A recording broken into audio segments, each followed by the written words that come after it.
Welcome, everyone, to Charlottesville, Virginia. It's a packed house at Scott Stadium. The students love what they see, especially over the last 5 weeks. The Cavaliers are on a roll, but so is UConn. It is a gorgeous Saturday for football presented by Allstate. Doug Bell alongside Charles Arbuckle. UConn won the coin toss, deferred to the second half. What's on tap? Our broadcast today, as always, the buck stops here. Charles will break things down. The alumni guest registry, it is homecoming. Lots of big names back on campus. Upset City continues in college football. We'll tell you what's happened up to this point and today, and 100+ years of football experience. As always, we should have loads of fun in our Saturday afternoon game on ESPNU. Fielding it around the 5-yard line is Pierman. Busts it to the outside, gets pushed out of bounds up around the 33. A 33-yard return. And UVA with good field position to start things out. They want to get in that situation, Doug, where they can have the ball and start it off at the 30. In UConn, if you're UConn, Randy Edsall, he doesn't want them to have that good starting field position with this high-powered offense. Edsall in his 9th season at UConn. Al Groh wearing the patented sweatshirt, which is his moniker. In fact, yesterday when we talked to him for over an hour in the coach's office, the air conditioning was so cold he had to put a sweatshirt on top of him. And he apologized. He said, guys, I know how cold this building gets. This young man has been red hot this season, especially the last couple of weeks, coming into his own. Jamil Sewell starts out with a pass right off the bat to Rayshawn Jackson. Positive gain for UVA up front. The offensive line, all over 300 pounds, all very talented. Eugene Monroe at left tackle, but Will Barker's the guy at the right side who's playing awfully well. Coaches couldn't say enough about the offensive line. Andrew Pierman is the go-to guy with Cedric Pierman on the disabled list with a bad foot. Rayshawn Jackson at fullback caught that first pass. This is Pierman looking for the 6 in the sidelines. He will come up short after a gain of 2, and he's knocked out of bounds by Lawrence Wilson. For UConn, the Huskies up front, Julius Williams, extremely talented. We talked about Cody Brown off the top. They have some great bookends, but the front four, the entire defensive unit for the Huskies, played very well. Danny Lansana is the veteran in the middle. Number 48 will be all over the place. And the secondary not bad with Butler, Vaughn, Delliston, and Branch. So it brings up 3rd down for the Cavaliers. Sewell from the gun. That's going to be a 1st down. Andrew Pierman busted to the outside and gets in UConn territory.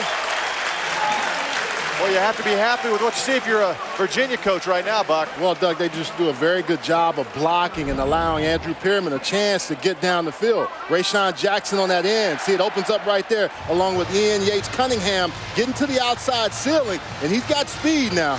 This guy has, they call him small, medium, and large. Medium's not playing today, Cedric, but Andrew is, and large is Keith Payne. We'll see some of him as well. Yeah, Andrew's the little guy at 5'10", 168. Interesting story. Back at UVA and back running the football. Had him on the defensive side for a while. So over the middle looking for his tight end, John Phillips, and they just couldn't quite hook up. Al Groh spoke to him yesterday, the former NFL head coach. Speaking of his running backs, he said, your wife says go to the grocery store and get some milk. We got small, medium, and large, and right now medium is broke. I said, is that like supersizing it? And there they are, Buck, you mentioned it. Pierman is out with that injured foot, hurt it last week against Middle Tennessee. Payne is a large fella at 235 and put together. Andrew Pierman has been the workhorse. Actually, that was Sewell who faked me out, and he does that, doesn't he? He does a very good job of this, Doug. The ball handling skills of Sewell are so good, he can wait till the last second. And if he sees this end go in, then he'll take it off. If they lose contain. Now, that was a good job of stopping him. But I've seen him in film making everybody miss, even cornerbacks, because they're so keen on stopping that running game. Jamil Sewell, 6'3", 226. And his counterpart today, Tyler Lorenzen, also a big man at quarterback. 3rd down with plenty of time. Intercepted. Here comes UConn. Up around the 46-yard line.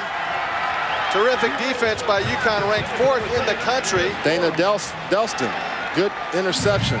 But the problem on that play is the receiver has to come up with the Chris Gorman. Good play fake. Look at the time, Doug. All the time in the world. The ball's right there, right off his hands. Chris Gorman has to catch that football. He's the senior of this bunch. Good job by Dana Delston of getting in there, catching the interception. And this is where the Huskies have done a very good job. 5th on the season in the NCAA of getting turnovers, interceptions. An opportunistic defense and a time-consuming, methodical offense led by the big man, Tyler Lorenzen. Play action. Hit just as he throws, but it's completed to the outside. Brad Cunyu close to the first down. Clint sent him with that pressure. Lorenzen has had a fine start, a junior college transfer, a kid from Iowa. That's what he's done so far. And believe me, when we talk to Randy Edsel and the offensive coaches, they rate on this kid, especially his leadership ability. They really do, and they like how DJ Henderson has taken him under his wing. We'll talk a lot more about that in game. DJ moved to wide receiver to give him a chance to play quarterback. It's 2nd down and short. Lorenzen, 1st down, UConn. Larry Taylor on the receiving end. Brought down by John Copper. For the Huskies up front, an offensive line that is getting better, decimated by injuries a year ago. Haven't had quite as many injuries this year. A cohesive unit, as the coach said, week in and week out, we are getting better. Donald Brown at tailback, Anthony Davis, and DJ Hernandez, the former quarterback who Buck mentioned, at wideout. UConn will take their time. There's the draw play. Andre Dixon gets tripped up front by Jeffrey Fitzgerald. Speaking of up front for the Cavaliers, Fitzgerald and Long, outstanding, and we will talk about them all day. Chris Long, likely to be a top 10 selection in the NFL draft, but there's still lots of football to be played this season. Linebackers are very active. John Copper made that last stop, leading tackle on the team, and in the secondary, Parker Glaspie, Lyles, and Vic Hall. 2nd down. Back to Andre Dixon. Runs right into a load of UVA defenders, including Alan Billick. Right in that middle. Nate Lyles comes up also for UVA, and UConn, their opening drives this season, they've been very good. They really have. They've done a good job of getting points on the board. The thing you're going to have from this UVA defense, they don't do a whole lot of movement on that front 4, but in 3rd down, they get into 4-down linemen as opposed to 3 to really come with pressure. They move Centum down and move Chris Long to the end, and you'll see that's where the pressure comes from. 3rd down and 7. You see a lot of movement, a lot of shifting. Pressure. Offensive line did a nice job. That's batted up in the air and almost intercepted. It'll bring up 4th down as the ball falls incomplete. Looking for Brad Cunyu again. And it would have been short, Doug. Brad Cunyu in the middle of your screen. They feel the pressure coming. Tyler Lorenzen tries to go up the middle. John Copper right there. Cunyu can't hold on to it. This defense for Virginia doing a very good job of getting sacks. 18 on the year coming into today's game. Al Groh wants 36 on the year. 46-yard field goal attempt for Tony Chiravino. 10 of 12 on the season. And that is good. Make it 11 of 13. Chiravino has been one of the weapons for this UConn team that has started out 5-0 on the year, and they're up 3-0. Mike Leeson back at SportsCenter U. We kicked off the day down in Tampa with Central Florida in South Florida. 64-12 with about 68 seconds to go. Coming up, it's Rutgers, UConn, and Cincinnati. USF now 6-0 after the next minute 8. Let's go back to Charlottesville. Doug and Buck. Lee, thank you. Welcome back on a gorgeous Saturday. In fact, this part of the country is absolutely gorgeous, breathtaking at times, especially as we ventured out to see Monticello, the home of Thomas Jefferson yesterday. Nice, very nice area. Flying in was just a beautiful scene also.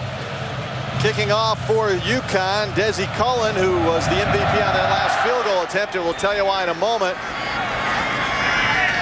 From the end zone, Andrew Pierman comes out for the Cavaliers, gets tripped up right at 16, loses the football. UConn says they have it, and they do. The Huskies come up with another turnover. They're plus 10 on the season, now make it plus 15, plus 12, plus 11, excuse me. Let's go back to the field goal real quick, and you'll see Watch Desi Cullen hold on to this ball. 13 is able to get it almost like a shortstop and doesn't do anything different. Just puts the ball down and allows his kicker to go through his normal routine. And now watch the fumble on the return. Andrew Pearman with an ability to return the football, but he kind of slows down as he gets hit in there. The ball comes out. It's free. UConn threatening again. Cody Brown on the recovery. Back to Andre Dixon, who's digging hard for that goal line. Gets pushed out of bounds by Nate Lyles right around the 3.5. Dixon, you see those dreadlocks sticking out of the back of his helmet at UConn. They call it shake the dreads. He gets in front of the student section, takes his helmet off, shakes that hair, and the students go crazy. He gets loud, and he came back. He was suspended by Randy Edsel, and he came back before the Temple game, got in his good graces again, and now he's getting an opportunity to play. And you see the numbers, almost 7 yards a carry. They need 2 for the first, 4 for the touchdown. And Dixon trying to work his way and weave his way towards the first down marker. He's getting closer. Well, Doug, you got big Keith Gray, and you just get behind him. Out of Allen, Texas, 294 pounds, and that'll help you get close to the first down. Virginia does a good job on that interior defense. Billy is a guy inside that doesn't get a lot of praise, but he's able to make something happen. Now you got big Lou Allen coming in. He's the big power running back for this Connecticut football team. This is the Husky package, I like to call it, as we watch tape. 2 tight ends, big Lou Allen. He's trying to get to that first down mark, and he gets sent backwards by the Cavaliers. Hey, I don't care how big you are. If you don't play with leverage and you come in there kind of going slow, you'll get knocked back. And watch right here. You're going to see the leverage play right there. John Copper, outstanding first hit. And when you have that, this is a former walk-on, folks, and everybody else is converging on it, but he did a nice job right there to stop that guy from going in, Lou Allen. They'll go for another field goal. Chiravino on to make it 2 for 2 on the day. Give credit to Nate Collins also. He was in on that tackle as well. 22 yards now for Chiravino. Desi Cullen again the hold it. Perfect snap this time. And he's 2 for 2. It's 6-0 UConn. But if you're UVA, you have to be happy with that defensive stance. Oh, they want to sweat bullets. They were thinking, man, this was a chance for them to get 7 points. They only come away with 3. If you're UVA, you got to be happy. Desi Cullen again.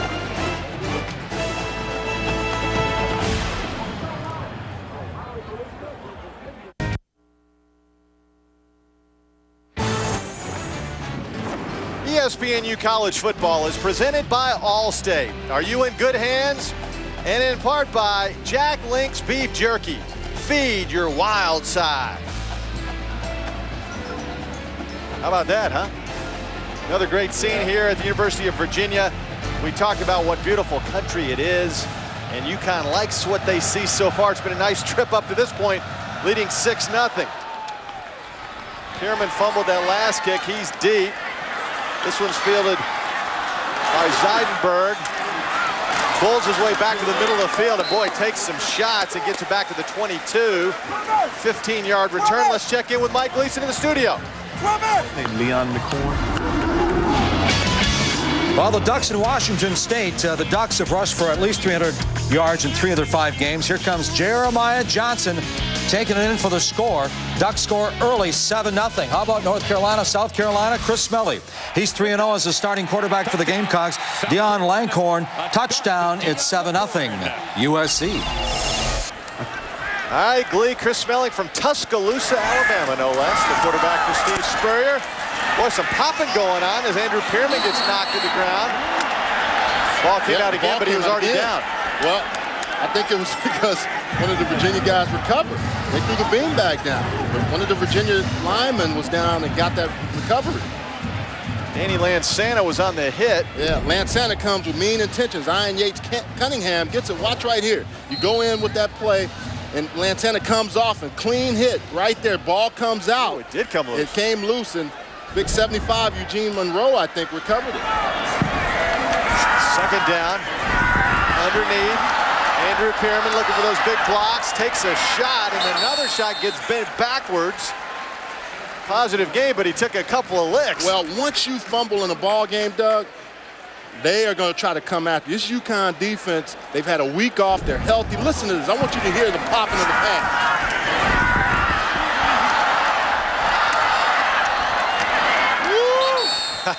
Boy, it gets you fired up. That's what he's done in the season, catching the football. He has been a weapon. His brother Alvin played here at Virginia and now plays for the Jacksonville Jaguars in the NFL. And he's talented. He really is. Andrew has a lot of talent. Tripped up right at the line by Lansana again. Well, you're going to call Lansana's name all game. Yeah, absolutely. Anytime you want a big play, former basketball player in high school really has learned how to play and has improved his football skills. Fifth-year player at UConn. Most of the players are fifth-year guys. That's Julius Williams. He's also an outstanding, productive D lineman. But 48, Lansana, got great ability. And he plays sideline to sideline, and he's the senior leader of that group. Second down for Jamil Sewell. Keeps it himself. Terrific fake, and then he gets hemmed up by his own blocker, and he'll go down after gain of a couple. Coming up tonight on ESPNU at 7 Eastern, it's Louisville against Cincinnati. Bearcats look to remain unbeaten. And then the late game on the U, it's FAMU against South Carolina State, all presented by Citi on ESPNU. Doug, he fakes out so many people, even the cameraman, and if usually you get 4 people removed from a space, and if he takes the ball, he's got a chance to go with it. It's 3rd down and 5. Sewell looks like he's making a check, showing blitz, and here comes Lansana was right there, and he had an open receiver, Jonathan Stupar, and just overshot him. Pressure caused him to throw it a little too early. Yeah, Sewell felt the pressure coming. If he could have held on to it a little bit longer, Stupar was open. It's going to be some protection, but Lansana does a good job of swim moving and getting in there, has time, and that's where he can see the pressure. Sewell, if he was a right-handed quarterback, wouldn't feel that. He throws it just a little too quickly to Stupar. Ryan Wygand, almost 47 yards a punt this year, leads the ACC. Although, as Al Groh told us yesterday, a lot of those punts are low liners, and they get down so fast that it's hard to have nice coverage. He said he improved this year on getting more hang time. That is a nice punt. Gets up in the air. And going down immediately was Jasper Howard. Trey Womack was down on the coverage. Terrific play for Virginia. You like the new rule where they go right at the guy? Timed that perfectly, Doug. Look at that. Ouch. Next time, a fair catch may be in order.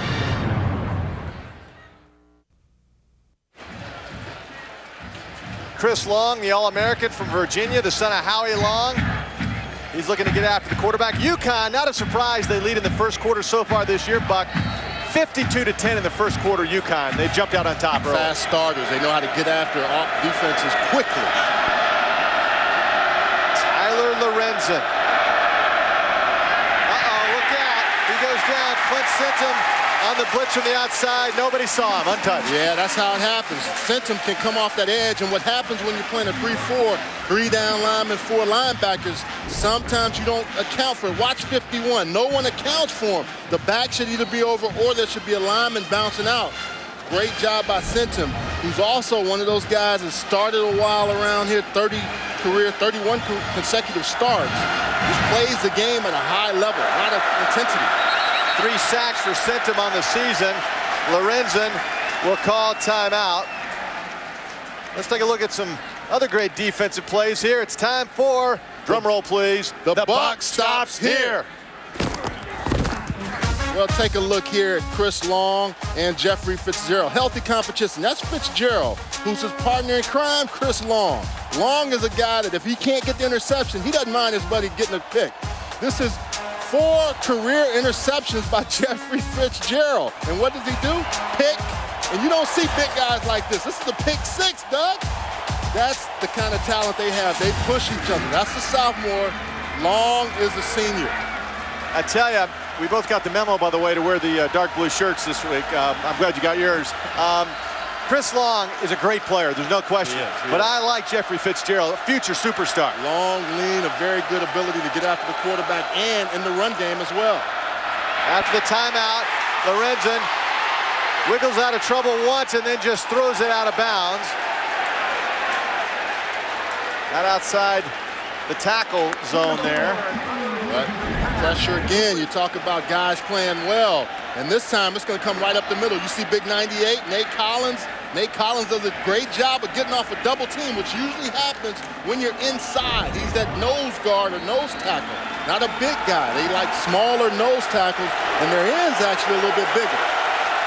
3rd down and 18.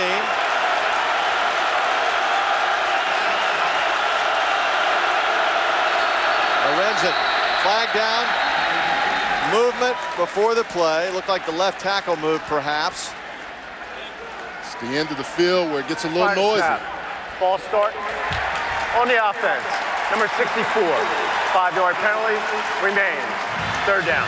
That's the left tackle. Again, that's Gerard McGinn of the Big East. And you might have noticed that pink whistle around his neck. The officiating crew in the Big East honoring Breast Cancer Awareness Month. Thank you. Wearing the pink whistles, which is really a neat thing for them to do. Trying to get everything set as far as the play clock and the game clock.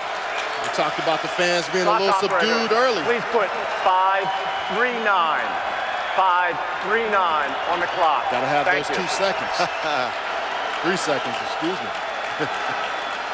All right, Lorenzen getting everybody in position. That's a sign of a guy who's in charge.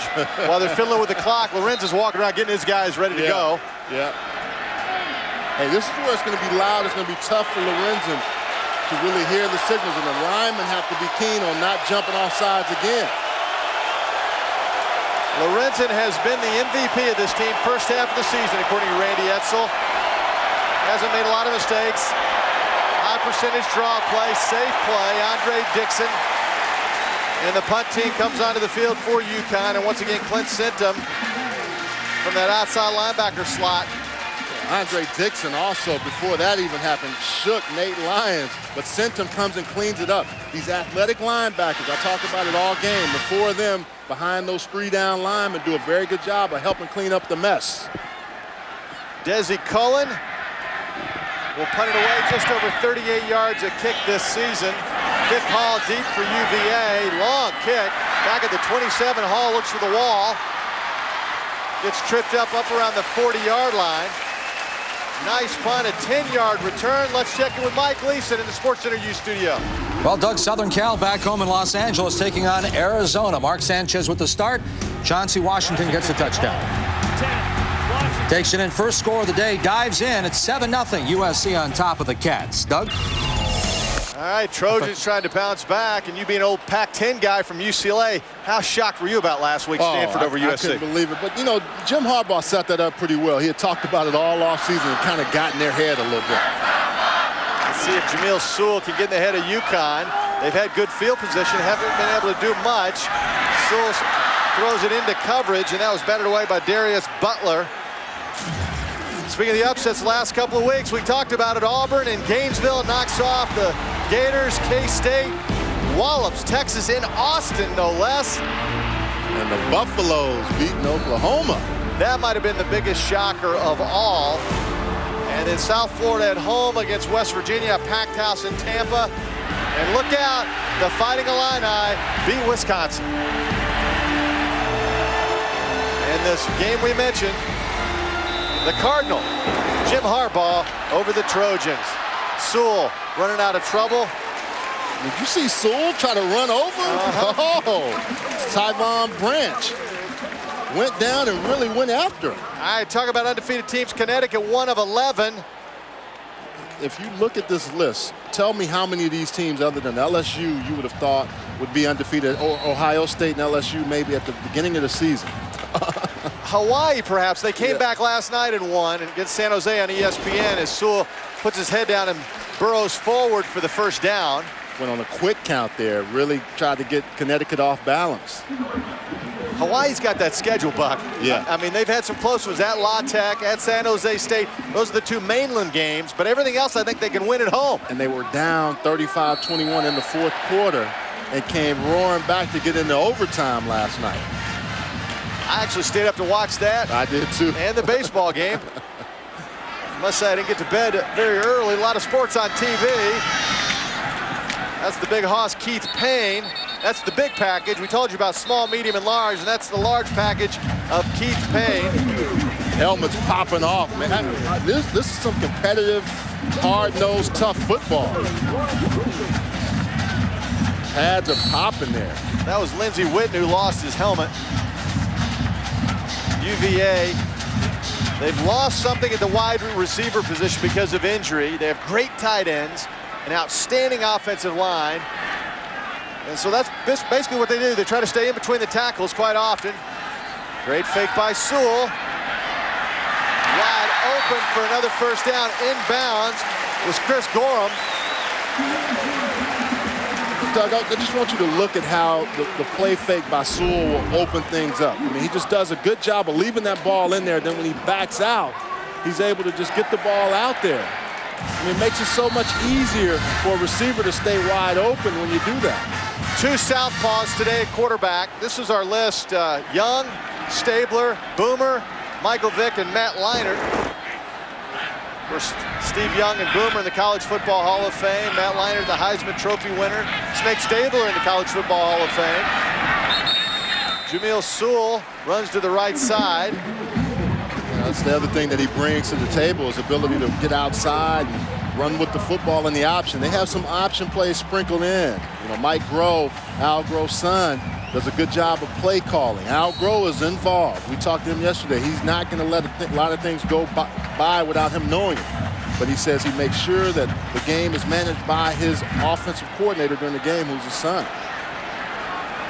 Second down and 6 for Virginia, trying to march in for the go-ahead score. Looking for his tight end, Jonathan Stupar. Good ad-lib play there by Sewell.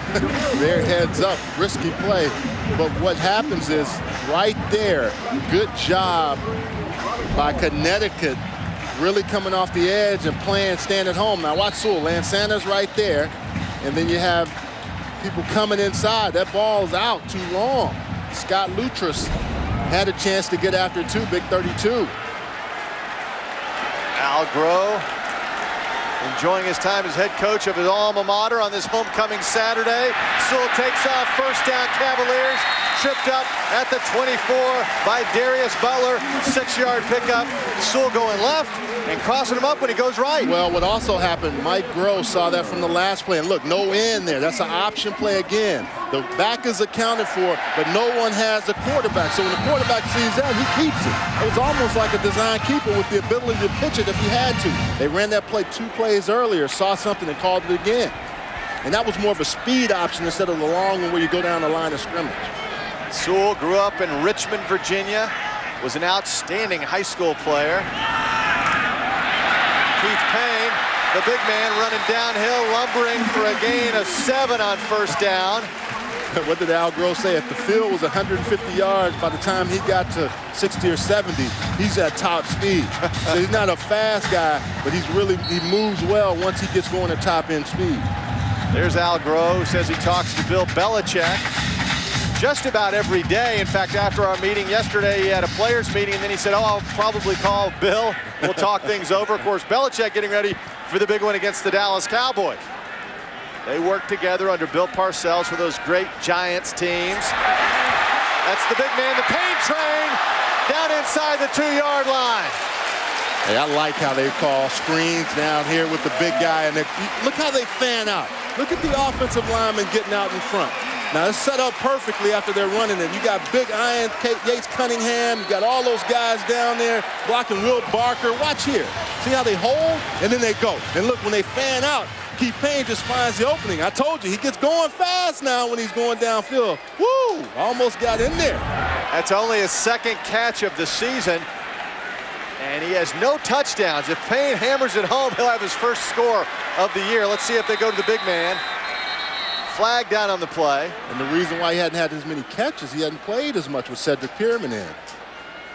Like that, the Payne train. He's gonna have a new nickname here in Virginia. He is a locomotive, man. He is a haul. Redshirt freshman out of Herndon, Virginia. Al Groh. Legal substitution.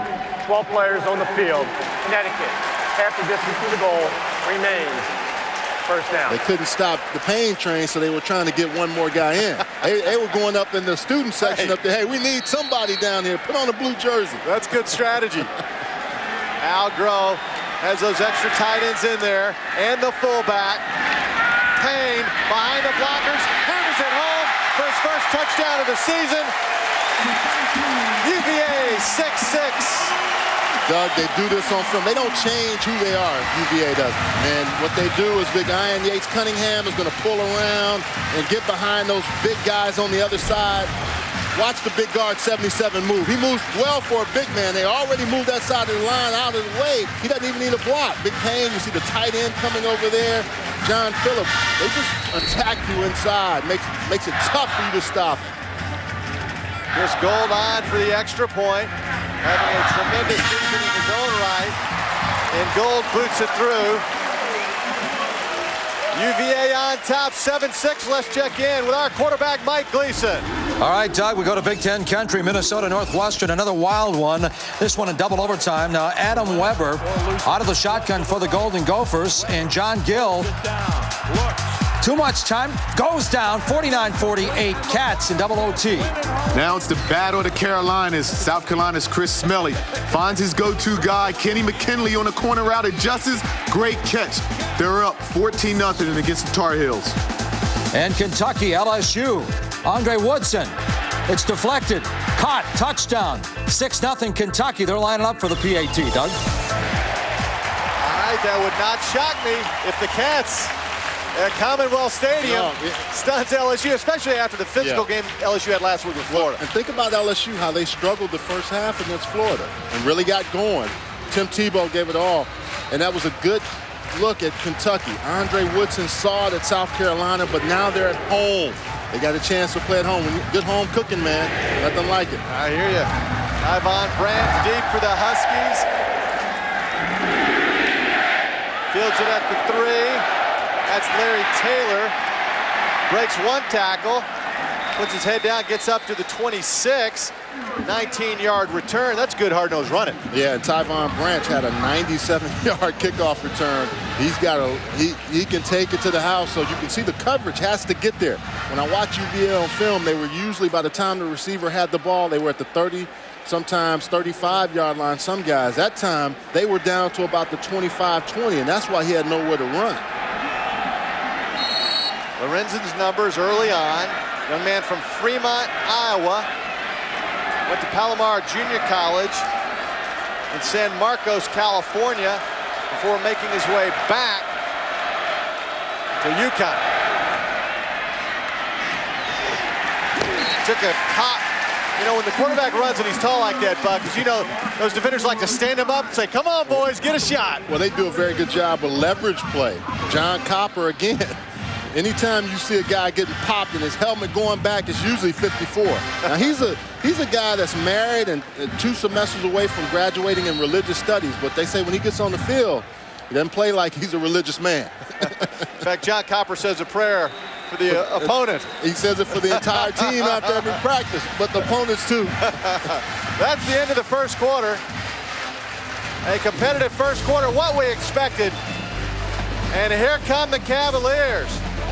Physical contest, 7-6, UVA on homecoming.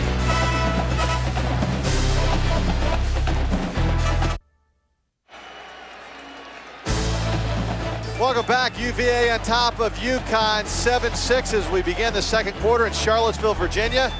Seniors Somdev Deverman and Treat Huey won the men's doubles title at the ITA All-American Championships in Tulsa, Oklahoma. The first ACC team to win the doubles title at this event. And there's Somdev, who was the NCAA singles champion in 06-07. Hey, Chuck, he did a little Heisman pose, giving the feel for the game. Like Tyler Lorenzen, stretching for that first down. At 6'5", he can really stretch it out. Going for that chain. Yeah, he did a good job of getting down the field and moving. And, you know, Tyler Lorenzen shows some good athletic ability. A lot better than I think people expect from a 6'5" guy. So that was a first down, so he did stretch and get the first down. I like Lorenzen. Of course, we watched him. We've seen a lot of tape this week, but before the games, we watched him warm up. I mean, he looks like a quarterback. And he kind of moves smooth. Yeah. You know, some guys that are that tall struggle, but he moved really easy. He was coming down to the ball. He had originally signed with Iowa State, and that's where his sister and his mom and dad went to school, and they played various sports. Then went to the junior college route and came back and really felt he had a better opportunity to play right away at UConn. And as the coaches told us, the first half, he's been terrific. Yeah, they really like what he's done and has played very well, giving his team what they need. You look at his passing efficiency over the first 5 games. He's ranked higher than John David Booty, Matt Ryan, and Chad Henne of Michigan. That's some pretty high company. 1st and 10 now. Back to Andre Dixon. Boy, he wiggles out of a tackle. Makes something out of absolutely nothing. Yeah, and if you're UConn, over the last few years, they've struggled to find a quarterback, and that's been a good thing for them. DJ Hernandez played last year. Bonoslawski, who they nicknamed Bones, was there before. But they've been in flux at the quarterback position. They've had some good running backs. You can see Andre Dixon there with shake the dreads like he likes to do at his home games, getting a lot of opportunities with Donald Brown suffering from an ankle injury last game. Dixon, a high-energy guy. 2nd down and 8 for the Huskies. Lorenzen with some time. Finds his receiver. It depends on the mark. That was Terrence Jeffers. He's the leading receiver on the outside. That's his 21st catch of the season. Well, it appeared that he caught it up by the marker. Yeah. But came all the way back to make sure he had the catch. You know, the play fake here slows things down, but it also allows guys like Alex Field to get in there and get pressure. But I like how Lorenzen finished the throw. Finishes the throw. Watch. He knows it's coming, but still goes through with that throw at 6'5" with a strong arm. 2 long yards for the first down. Lorenzen from the gun. Here comes the pressure and the blitz. They do a nice job picking it up. Incomplete, no flags. Mike Parker, outstanding coverage on the outside. Out of Orlando, Florida, Edgewater High School. Great. He ran the route, Doug. He was in his hip pocket on him like saran wrap, and as soon as the ball comes up, I thought Mike Parker was the receiver as opposed to the defender. 6'2", that's a big cornerback. Al Grove said that. I like those guys long and rangy, and he's a guy that can cover. And also, you see how he gets that hand in there, not using any body on that receiver. Desi Cullen will punt it away for UConn. Vic Hall back at the 15-yard line. Loses the football, but Virginia recovers. Nate Lyles, I think, was down there. Nate Lyles covering the gunner, stayed with them. Did a good job of staying with that football. Hey, when we come back, we're talking some basketball, Virginia style. Dave Lato, our special guest when we return. Well, that's the man on campus, the big man who took over the basketball program and brought just instant energy. Dave Lato came from DePaul. Before that, UConn, helped Jim Calhoun build things. That was him last season, and this is the coach now. Nice shirt, Coach. I like that orange shirt. Cavalier Wahoo orange, by orders of Coach Groh. There you go. Hey, last night it all started. That was kind of fun what you had going at the arena last night, huh? Yeah, I've gotten a lot of comments on it, too. I ended up on stage doing a little dance, so it's probably more than it's the bargain for, but it was a good start. It was fun. Keith Payne, the first carry. That's the big man who scored that last touchdown. And he's a big kid who's getting an opportunity now. Keith Payne, about 235 pounds. You need him. Yeah. Banging for you, Coach. Absolutely. And obviously, with an injury to Pearman today, we've had to go to our secondary guys, and Keith's been waiting for his chance. And as you said, he's a big guy who can really get up the middle. Well, you seem like you know a lot about the football team. It seems like there's some cross-support between football and basketball. Oh, absolutely. You know, just knowing those guys and actually getting to see, because it's homecoming, guys come back, Heath Schuler and Cedric Pearman. So I try to keep up. I'm a quasi-football guy anyway. Payne with a carry brings up 3rd down. And you have a UConn connection. People may not realize, I know the UVA folks do, but you spent a lot of time with Jim Calhoun. Yeah, absolutely. Coach Calhoun's been my mentor. I played for him and worked for him for a number of years, specifically 14 years at the University of Connecticut. So it always has a special place in my heart. I got to see a number of people this morning, athletic director Jeff Hathaway, and some of the auxiliary people. So it's always nice to see him. Yeah, great homecoming atmosphere. And for you, a lot of old friends are coming back. It appears that Sewell will come up short now, a punting situation for Virginia. Let's look at the upcoming schedule. It's amazing how quickly things happen, Coach. Already November 11th, and you'll be playing for real. Absolutely. We got in the gym, as you said, starting last night and this morning. And so it's a short few weeks before we get to November 11th. And we've got to be ready. We've got to replace some people and happen to have some good people coming back, including Sean Singletary, an All-American for us. So we've got to be ready just like everybody else. At Arizona, they came here as you opened the new arena a year ago, which was a great game. And now you have to go back, unfortunately, right? Absolutely. And I have a good feeling that they and their fans will be ready for us. Yeah, they will be ready. Singletary is a terrific talent for you. And the punt, again, a great punter, Wygand, launched one the first time, and another terrific punt. Jasper Howard gets brought down around the 30-yard line. 44-yard punt. Coach, are you excited about this season? Absolutely. You know, every year has its own set of challenges. We were able to do a lot last year. We tied for the conference championship, made it to the second round of the NCAAs. But one thing with that, we're building a program which I think is going along very well. But at the same point in time, every year is special. And we've got some new guys that we want to integrate into our system. We've got some veterans that we hope to get better. So the combination of the two makes it very exciting, especially this time of year. And last night, they had a Midnight Madness deal wrapped around a little concert. And you got moves, Coach. you dance, You're Coach. breaking it down. Oh, I'm hoping it doesn't go on YouTube anytime soon. I think it's already there. All right, trying the reverse UConn, trying to get something going.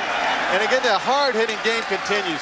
Dave, thanks for joining us. Okay. Good luck this season, okay? Thank you very much. Thanks guys. Thanks for having me. Dave Lato, one of the great young coaches, doing a wonderful job at UVA. And, of course, ACC basketball is exciting, Buck. You know, Oh, yeah. It is what it is. Hey, I grew up on that, man. Even though I was in Texas, I thought I was Lynn Bias at 6'3", 230-pound power forward. So, yeah, you talk about Ralph Sampson, the history there, all those guys. Hey, ACC basketball, can't ask for any better. Well, that was fun. Great shirt Coach had on. I like that. Lorenzen to the outside. Has DJ Hernandez, the old quarterback, now wide receiver, gets close to that first down as we check in with Mike Gleason. And we go to the Big Ten. Doug, it looks like Wisconsin could be facing another loss. Yeah, Penn State facing these Badgers. Anthony Morelli pump fakes, finds his receiver, Deion Butler, touchdown. 17-7 Penn State. LSU's come back against Kentucky. Charles Scott pounds it in from a yard out. 7-7. And Oregon scoring on the ground once again. It's Jeremiah Johnson, his second touchdown, this time out of the shotgun, 18 yards, 17-0 Ducks. All right, Gleek, great job in the studio with the flash. Steve Israel to the outside on first down. They did get that first down, going to Andre Dixon. And he gets tripped up by Byron Glassby, who comes up from his safety slot. Another one of those former walk-ons. 3 former walk-ons are now starters at UVA, Buck. Al Groh, a former walk-on, who got playing time. And what you have to realize, they have preferred walk-ons and guys that just have to come to open tryouts. Copper was one of those preferred walk-ons along with Byron Glassby. And then Stanton Jobe was also, who hadn't earned a scholarship yet. He's on the offensive side, a wide receiver this year who's getting a chance to start as a walk-on. Lorenzen with the check, changing the play at the line of scrimmage. Quick 3 steps, fires it to the outside. DJ Hernandez with the catch, falls forward for a gain of a couple. Nate Lyles up for the tackle. We talk UVA basketball. How about UConn basketball? Jim Calhoun, who Coach Lato talked about, hoping to get him on the phone today, but they're actually practicing today.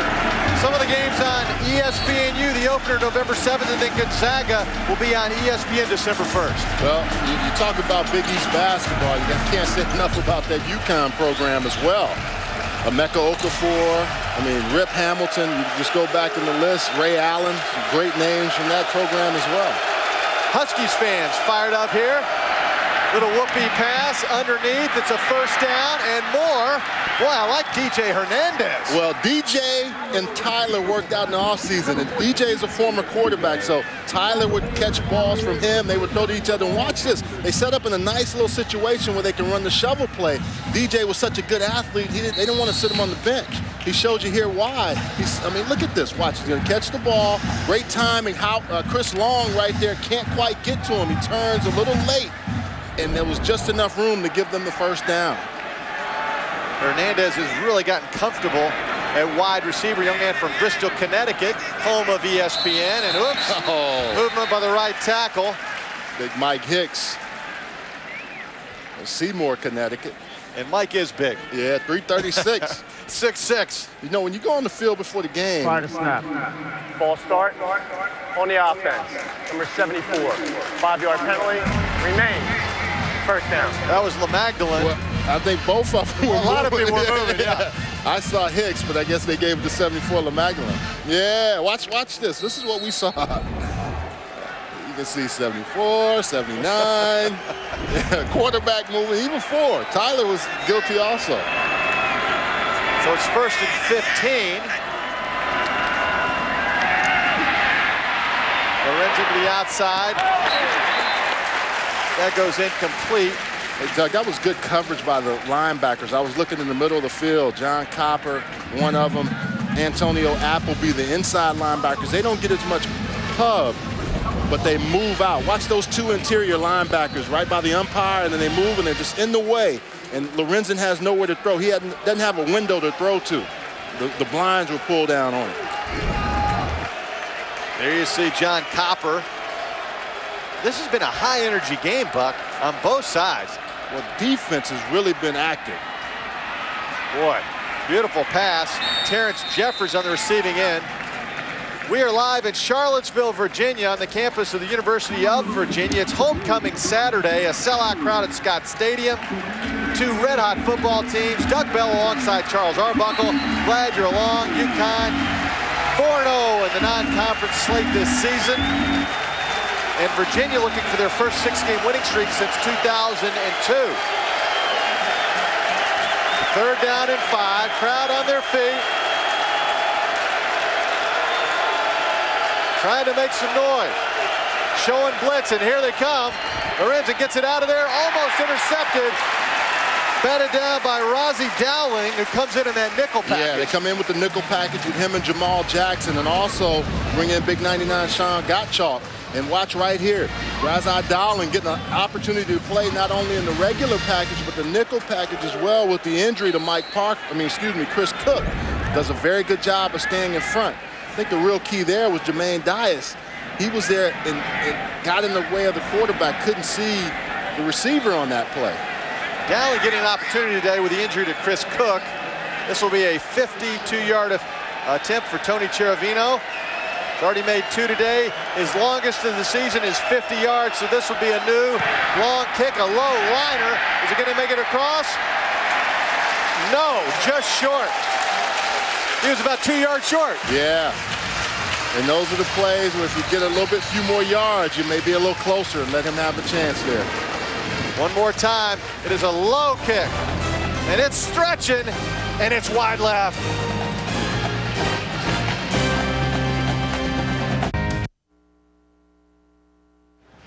After the missed field goal, Virginia takes over. Sellout crowd likes it. Band is revving things up. Last night, that was fun. Morris Day was the group there at Midnight Madness. Dave Lato got up there and danced. More standing time. And the time. Jerome, what time is it? Sewell, dangerous pass. Gets deflected by Tyvon Branch. You know, with the tight ends, that's a throw that they're trying to get in there, but Connecticut is defending it very well. Tyvon Branch playing underneath, and you have coverage over the top, really taking that throw away from you. And they're very cognizant of it. And the other thing, Doug, there's not as much room on the boundary. If you're running out to the field, you have a little bit more room to throw the football. Yeah, Branch has played every game over the last 3 years. He's a senior. Boy, you love veterans like that in the secondary. 2nd down. Back to the ground game, Andrew Pierman. Boy, a good tackle. Yeah, I thought they were going to have more room. Eugene Monroe and Jordan Lipsy out in front, giving them some blocking, but good job there. Watch the center moving 63 and 75, Eugene Monroe, and they lock up, and you think, wow, he's going to have a good run, but it's not going to happen with Dana Delliston. Delliston, great tackle. I mean, that's textbook. I mean, everybody's locked up, and you think as a running back he's going to break through, and he comes up and makes a nice tackle from the strong safety position. Cavaliers have had terrific field position. They've turned it into that 1 touchdown. It's 3rd and 7. Boy, wiggled out of trouble there. It's a first down. Better watch that football. That's the part you can't account for. No one for the quarterback. And he's cognizant of it. Watch here. You're going to see everybody locked up. They have a man. They're going with their man. Sewell gets a loose, and then he has open field to run. Carrying that football like a bread loaf, almost coming out. Look out, 17 yards in the pickup. That was all him. Yeah, and that's what he has. He sees this opening, and this is why he's been so effective. I think the game is starting to slow down for him a little bit each and every week, especially when he has a chance to scramble like that. Look out. Halfback pass, wide open on the other end. Down inside the 10-yard line, Chris Gorham. Boy, if the ball had been a little earlier, it would have been a touchdown. That was a duck, but it gets there. 36 yards, Buck. And if you throw the ball up in the air like that, Vic Hall gets it up to Gorham, and it's just set up perfectly. It opens up because no one's expecting it. Now, Hall was an all-state quarterback in high school, but he didn't throw well on that one. He actually played when he came in, set all kind of records, threw 104 touchdowns in high school, Virginia State record. Pearman lines up behind Sewell. Goes behind a load of blue jerseys over the right side, but UConn does a terrific job. Defensively, Huskies are stout. Yeah, Duck, that can be a momentum-changing play because right there, Vic Hall sneaks in the ball game. They give him the reverse, and then Gorham is going down the field. Almost got knocked away. If he could have caught it sooner, they would have been in for 6. Dana Delliston has been very active. There you see the redshirt junior from East Hartford, Connecticut.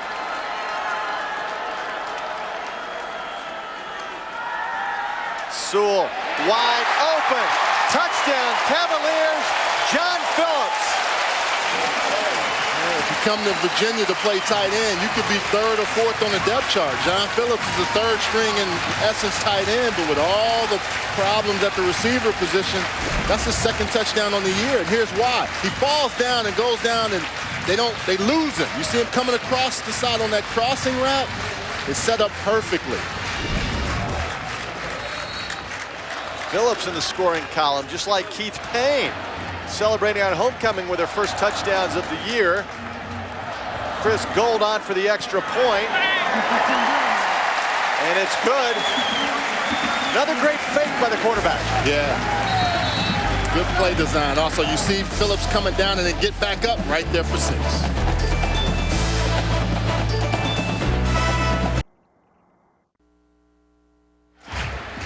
Virginia on top, 14-6. John Phillips, tight end, his 2nd touchdown of the year. I think I said his 1st before, but that was his 2nd, and that's the 6th touchdown by a tight end this year for Virginia. Only 2 by the wide receiver position. You know, Covington is out with a broken hand, and Craig Ogletree tore his ACL in the spring, hadn't been able to come back. He's trying to come back, but it's awful difficult to come back that quickly, and that's why the tight ends will factor so well into the passing game. Gold will kick it off. And fielding it just shy of the goal line, bobbling it a bit, Larry Taylor. Busting it to the outside. That was a long run. He gets it out to the 24. Let's go to the studio, Mike Gleason. And Doug, we go to the Coliseum. Willie Tuatama of Arizona, 15 touchdown passes. His arm got him down, but Tuatama on the quarterback sneak for the touchdown. It's 10-7. USC on top of the Cats.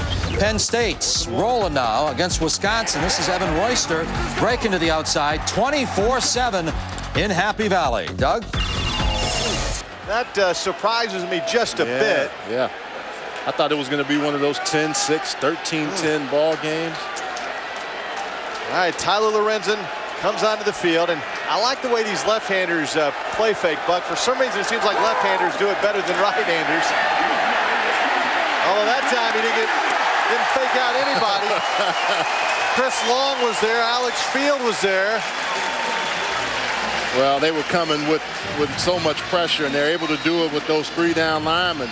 Good play fake, but when you have these big guys, Chris Long right there, you know, Alex Field coming up behind him, it's just so difficult to stop. Clint sent him.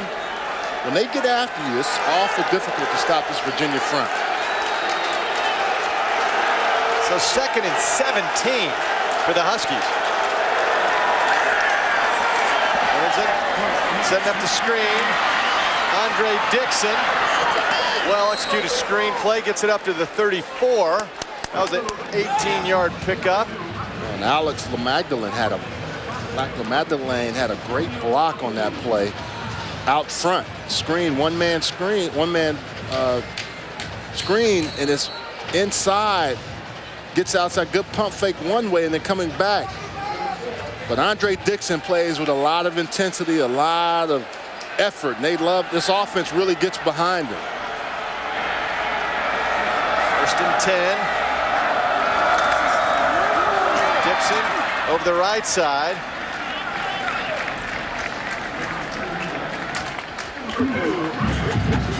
Coming up tomorrow afternoon on ESPNU, it's Benedict against Kentucky State. The Thoroughbreds of K-State. That's SEAC College Football on ESPNU Sunday, 2:30 Eastern Time.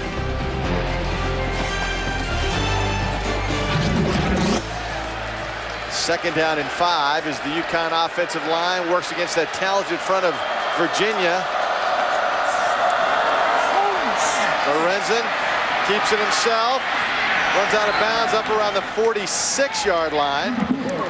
Well, and if you look to that side, the left side of the line had pressure coming. Excuse me, the right side of the offensive line had pressure coming from the left defensive side, but they go the other way. And Lorenzen gets away to the left side of his line of scrimmage and able to get some yards and get a first down again. UConn trying to run that clock. It has been a very quick, well-played first half despite a few turnovers. Virginia dominating on the ground so far. Lorenzen has his man. First down. Larry Taylor on the receiving end. 13-yard pickup. Vic Hall finally lassoed him. Taylor's a young man from Fort Lauderdale. Jamal Jackson also had a chance to stop him, but Taylor has some Bayou ability. And I don't talk about the South, but watch this move. Whoop, Bayou.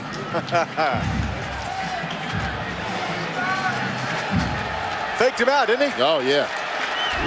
He's still wondering where he is. So another first down for the Huskies. Under 3 minutes to play. Back to Dixon. He's not a large running back, but he plays physical. He does. He gets his pads down and he runs with authority when he hits the hole. The other thing you're going to see here, behind good blocking by that line and very similar offenses. You see Donald Thomas, 55, getting out in front. That gives him a lead blocker. When you play one-back sets, like both of these teams do, you got to get somebody out front, and they usually use the guards. Good movement, that's why he can run behind those pads. Second down and 7 with Dixon lining up behind Lorenzen. As DJ Hernandez in motion. Lorenzen keeps it himself. Falls forward. Brings up third down. Let's find out what's coming up at halftime from SportsCenter U and Mike Gleason. Well, Mr. Bell, coming up on the SportsCenter U halftime report, big cat fight in Lexington, Kentucky. A new quarterback out in Los Angeles for the Trojans. And the Fighting Illini of Illinois riding high until a trip to Iowa City this afternoon. All right, Glee, that was frustrating by the Illini.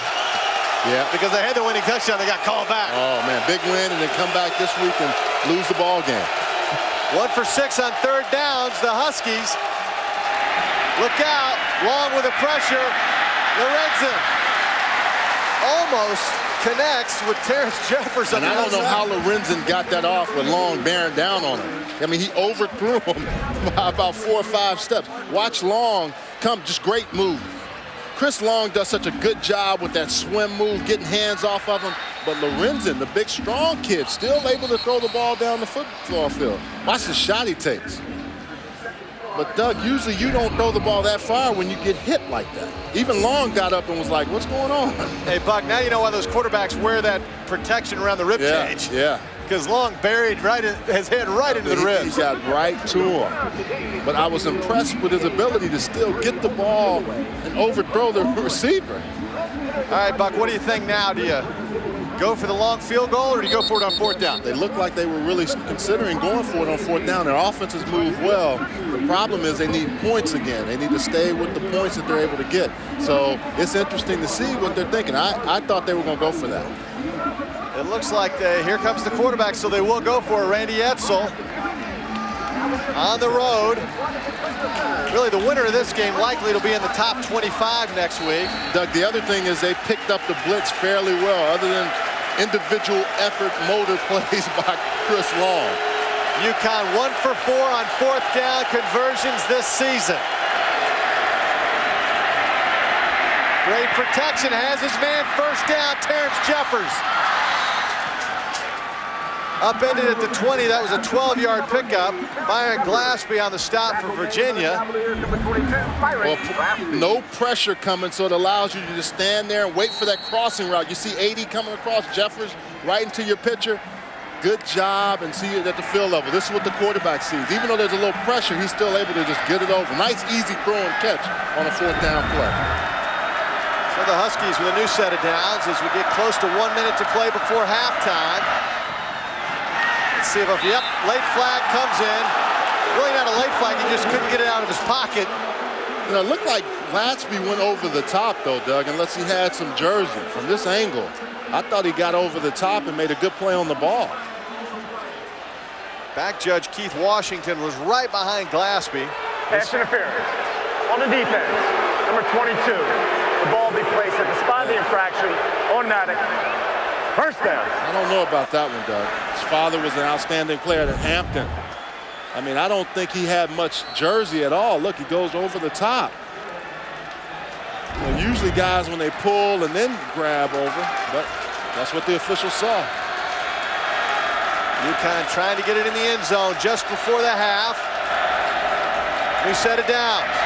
Lorenzen dumps it off to DJ Hernandez. Ball comes loose. Loose football. Virginia says they have it, and they do. This Virginia defense does not give up on plays. I mean, all 11 guys flying to the football, and this was an outstanding little catch. You'd think it's going somewhere. Good drive going. As soon as he turns and hesitates, look, he stays up. DJ Hernandez, and that pressure comes, and he's hit. Now, we can't tell if his knee is down, but the ball clearly comes out. Jamal Jackson came up with that loose football, and UConn wants to review this play. Yeah, that's the one thing, was his knee down. Now, DJ Hernandez, it's hard to tell from that angle. Can't tell. But there are 11 guys to the screen team. When they stop film sessions, all 11 guys seem to be around the football. And that's why Al Groh even said it yesterday. Hey, our guys don't look all that imposing, but they play with a high intensity level. The problem is what angle, there's really no discernible angle to see. Centum was right there. It's hard. I think his knee might have been down. Yeah, from that, when I first looked at it, I said, is his knee down? Even on the high angle. But the looks that they have are going to be key. Well, it has to be conclusive, and what the replay official in the booth is watching is what you're watching at home, and it is inconclusive from that angle. After review, video confirms the call on the field. There was a fumble. Virginia recovered. 1st down. Indisputable evidence has to be there, and it wasn't. So Virginia will take over. Big turnover.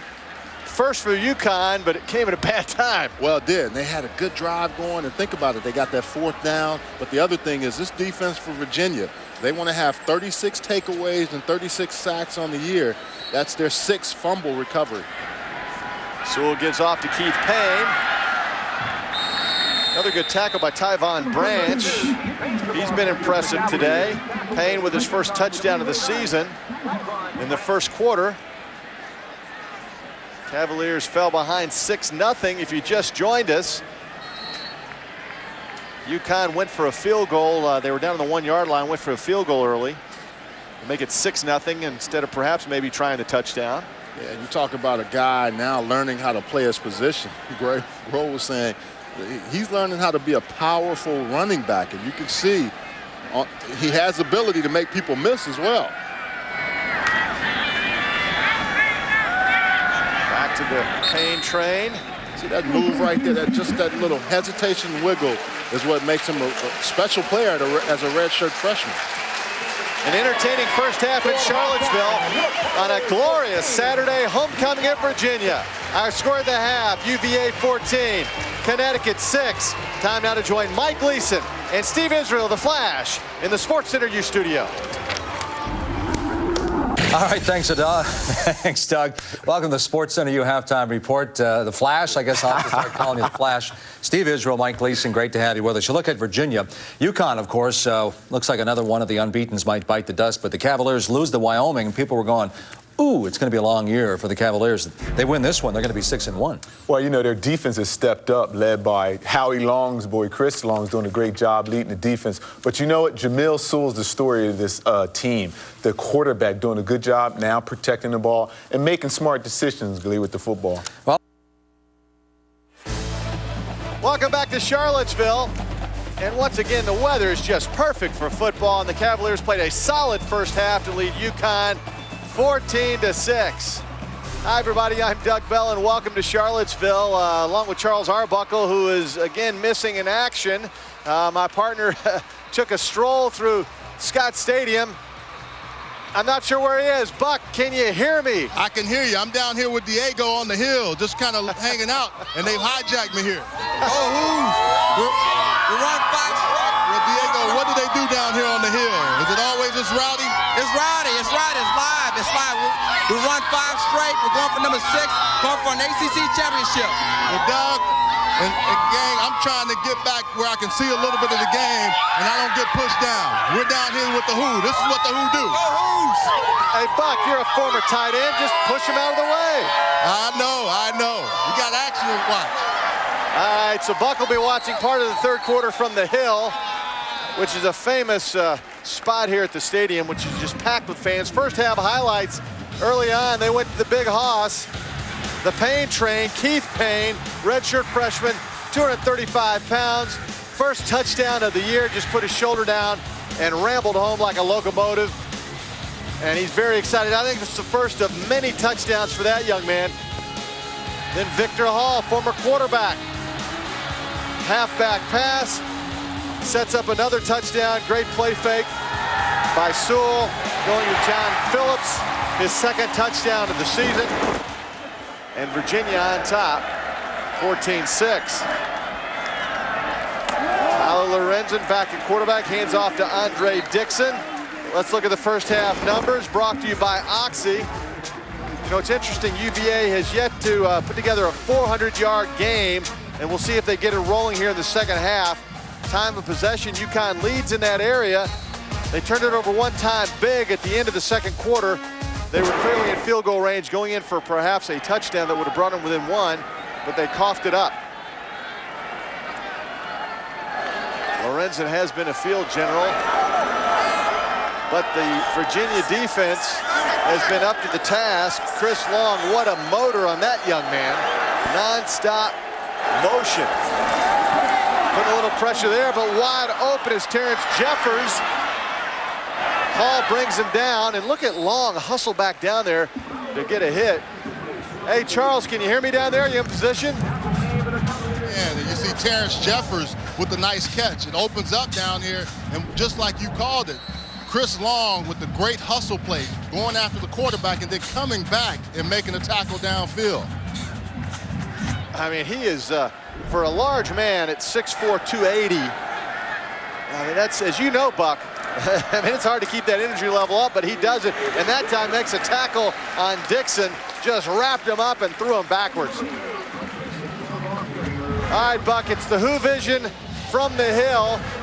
You like the angle you have? Well, it's a little bit lower than we've been in the past, but this is what the fans see.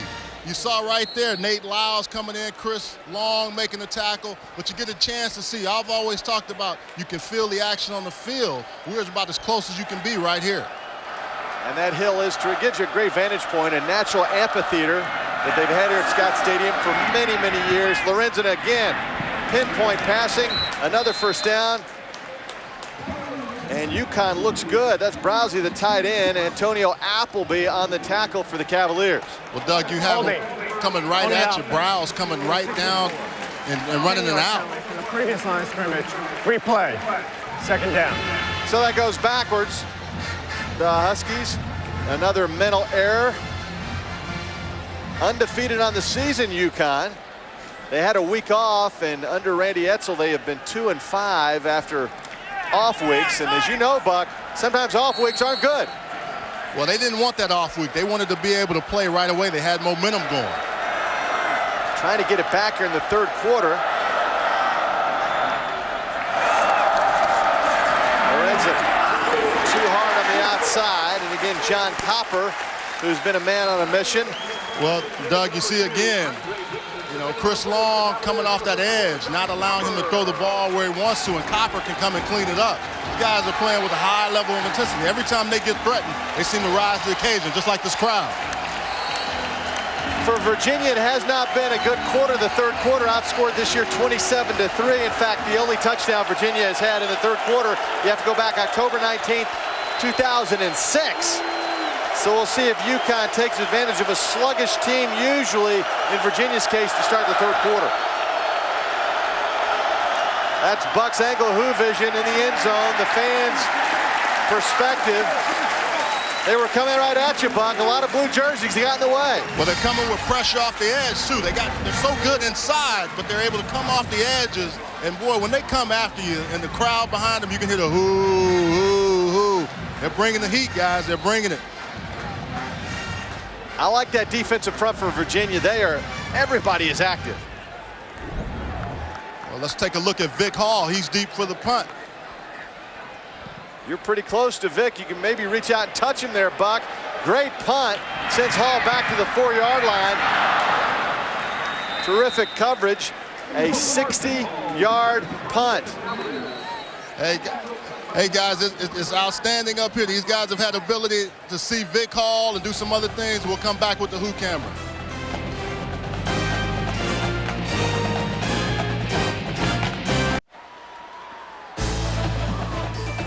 You're watching ESPNU College Football, presented by Allstate.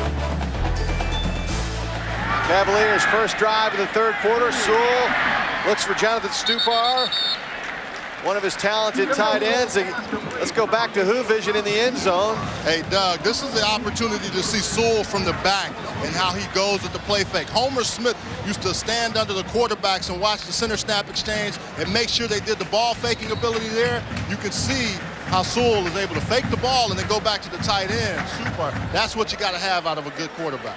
And Buck, I see you got out of the hill with the fans. You took a little refuge there on the camera platform. Not sure what's up with that.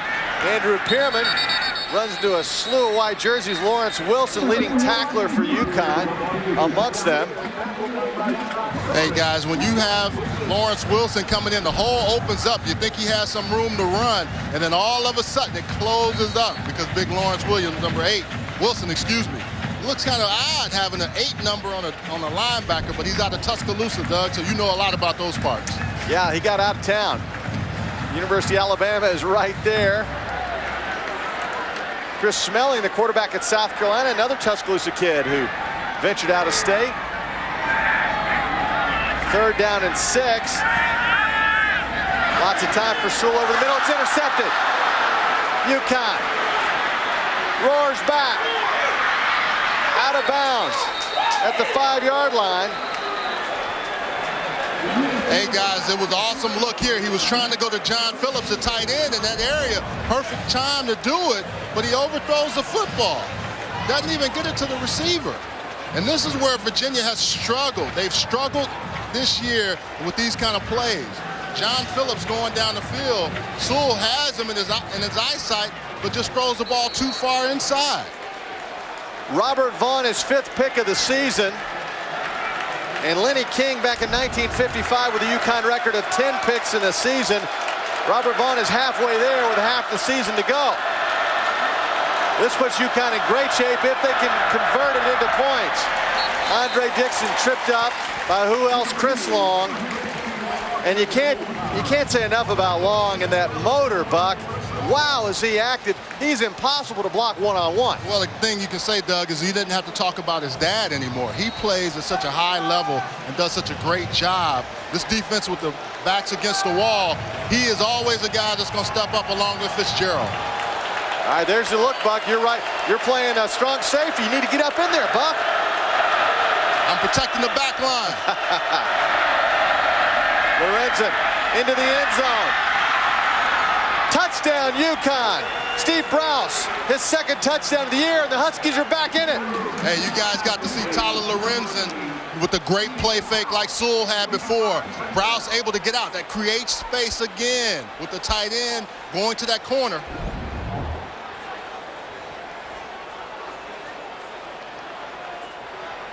Nice pass by Lorenzen, his 7th touchdown of the season. And you're right, Buck, a terrific play fake. Those lefties are sneaky. The extra point will make it a 1-point game. It's 14-13. Well, hey, Doug, I'm coming back to the booth. That last series was outstanding. You got to see both sides of the ball for both teams. I'll come back to the booth next. See you guys. All right, Buck. We miss you. We got ourselves a ball game in Charlottesville. Buck is back next.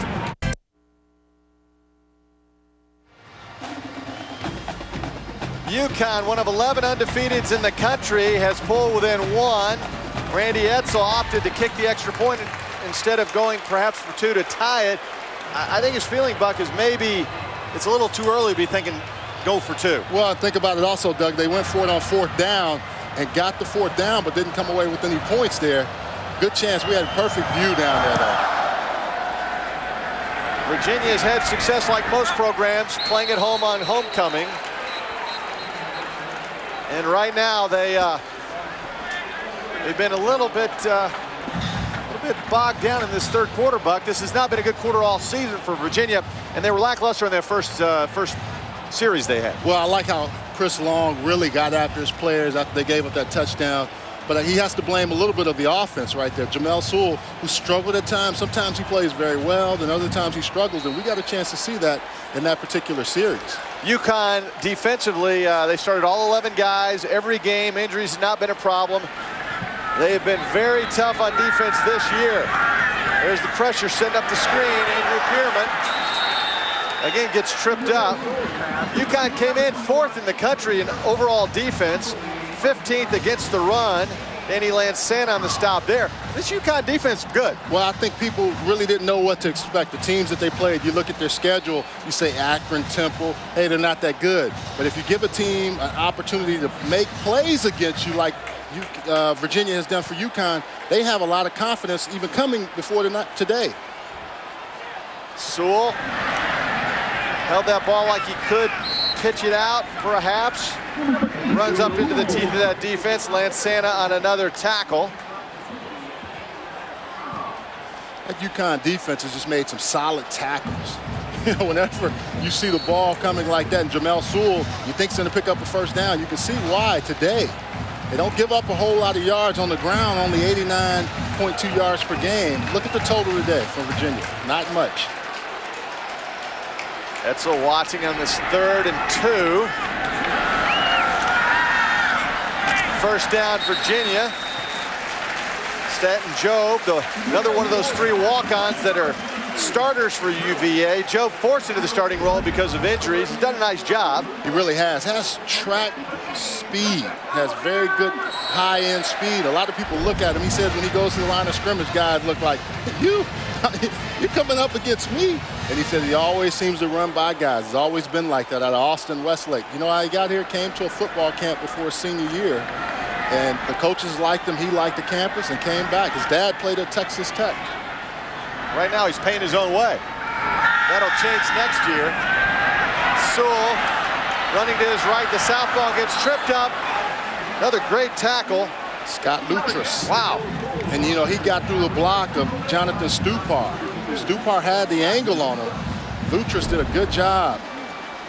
Sewell with the play faking again, not as much or deliberate, but see how he gets it down. And Doug, I think the reason why it's so difficult for guys to follow it, look at that good play from a lefty, is they're so used to seeing right-handed quarterbacks with that fake. Boomer Esiason was outstanding in how he handled the ball.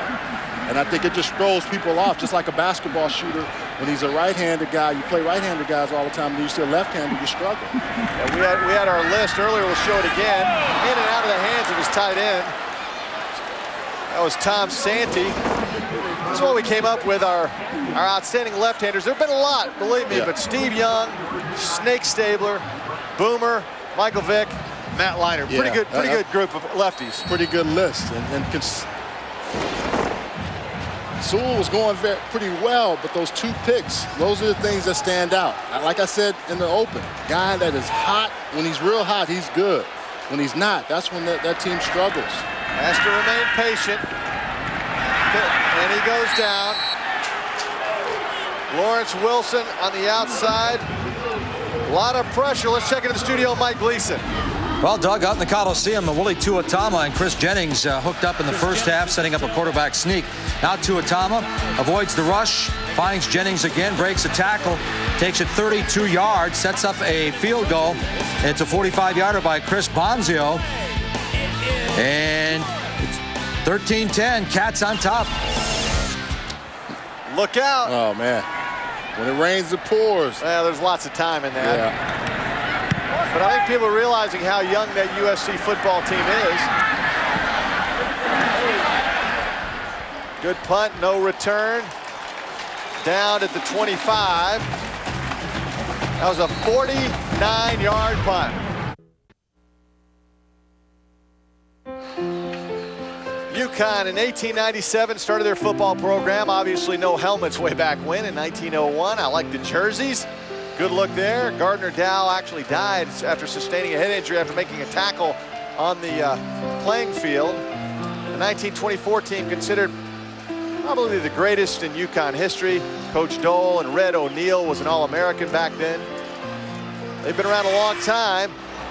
As we mentioned, 1896, they started 8th year of Division I, different from South Florida and FAU, who we talked about last week. They've been around a long time, just not at the Division I level. Flag down on the play. That's usually in the area of a hole. I think it's going to be against William Beatty versus Chris Long. You know, Long gets held, they say on average, about 12 or 15 times a game. And he just says he stops complaining to the officials about it now. Al Groh still gets after it, but I think it's going to come against Beatty. Gerard McGinn, the referee of this Big East officiating crew.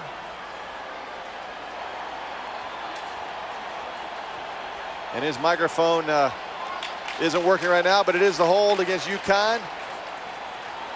2 holds against UConn. Read his lips, 64. So it'll be 1st and 20. Well, he's one of those guys that, when, you know, you play against, you have to stay at a high level because every play he's coming. We saw that when he made that tackle down 20 yards down the field, but it's contagious. His teammates do the same thing. Lorenzen from the shotgun. Andre Dixon to his left.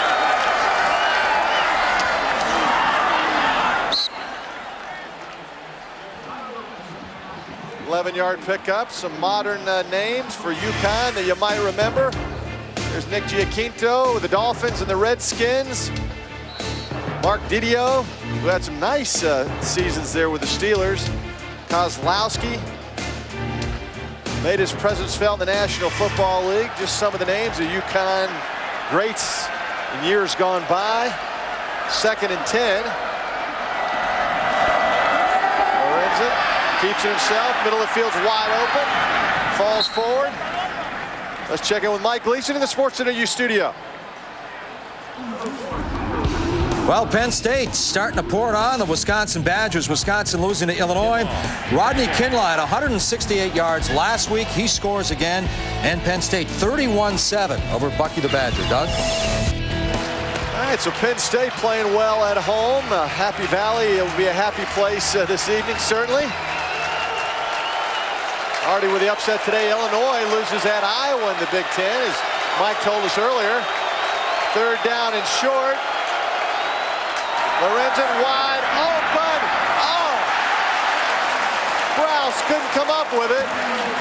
Oh, he was wide open. That play fake got everybody in, and that's a situation where Rouse has to come up with that catch. Lorenzen threw it a little long, but look at the fake. It brings everybody up, Copper and Appleby. See how they suck up? They're responsible to get back, as long with Nate Lyles. Lyles is a big-time hitter. Sometimes gets caught in coverage, but right on his fingertips. Buck, you're an old tight end. You gotta catch that. Tell me how that happened. Well, he reached a little too soon, didn't run through the ball. Desi Cullen with a punt. Fair catch called for. Just shy of the 26 by Vic Hall. 40-yard punt.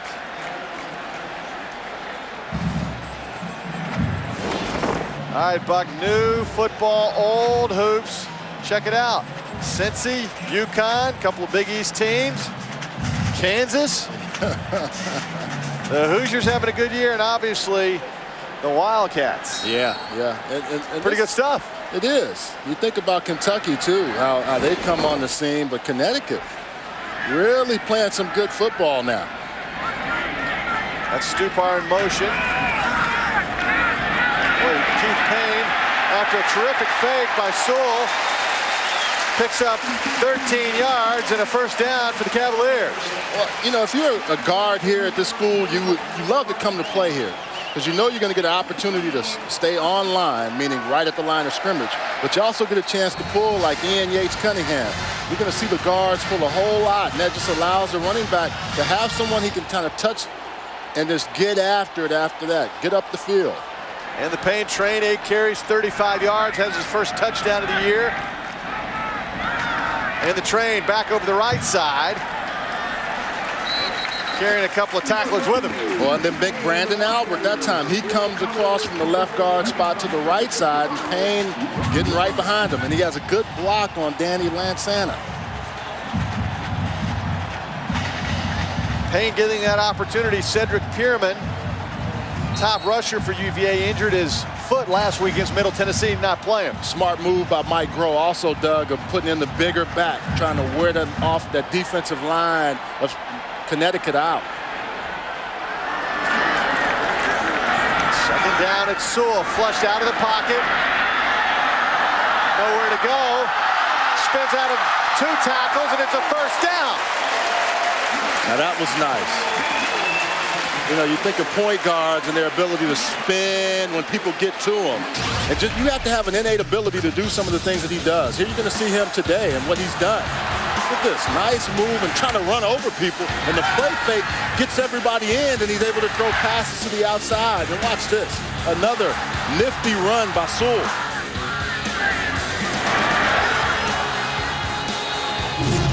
First down for Jamil Sewell. Oh, that got batted down by Danny Davis. You know, Dan Davis was chasing him on the last one and almost rope tied him when he had that last run. Now Davis and Eugene Monroe, who is the left tackle for Virginia, were high school teammates. Look at Davis. Got up there. Some hops. Big 6. It's interesting. Eugene Monroe sent a text message to his buddy Dan Davis, and it simply said UVA 57, UConn 17. A little trash talk. And now they're going against each other. Oh, the train, the locomotive got sent backwards. Ooh, Lawrence Wilson. Ooh. Hey, if you don't get those pads down, Lawrence Wilson's only 220 going against a 234. Listen, I want you to hear when you get leverage. Watch this.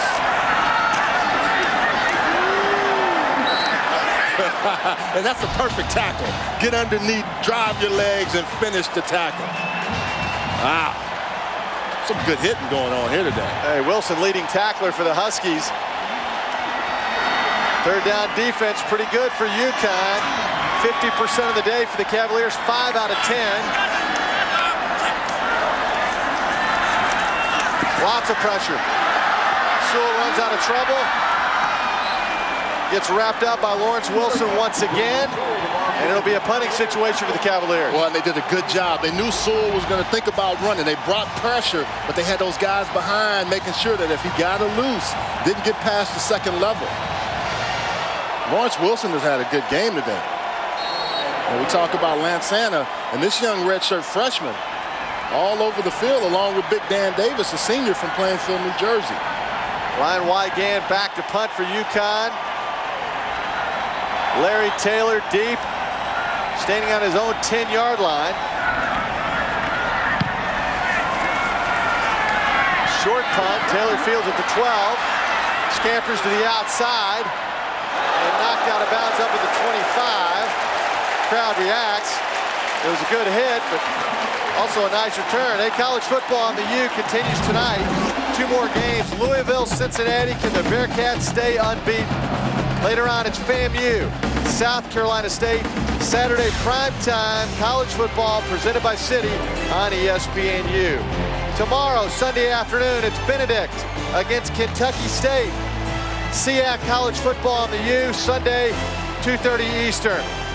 Find out more about these small colleges and all the conferences, ESPNU.com. All the latest from what's happening in the world of college sports.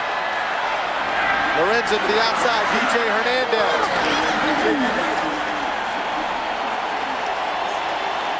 Good start on first down, Antonio Appleby. Another one of those former tight ends converted to defense for Virginia on the tackle. They recruit tight ends, don't they? Yeah, they do. They really do. And they're just like big athletes, and they can move them around.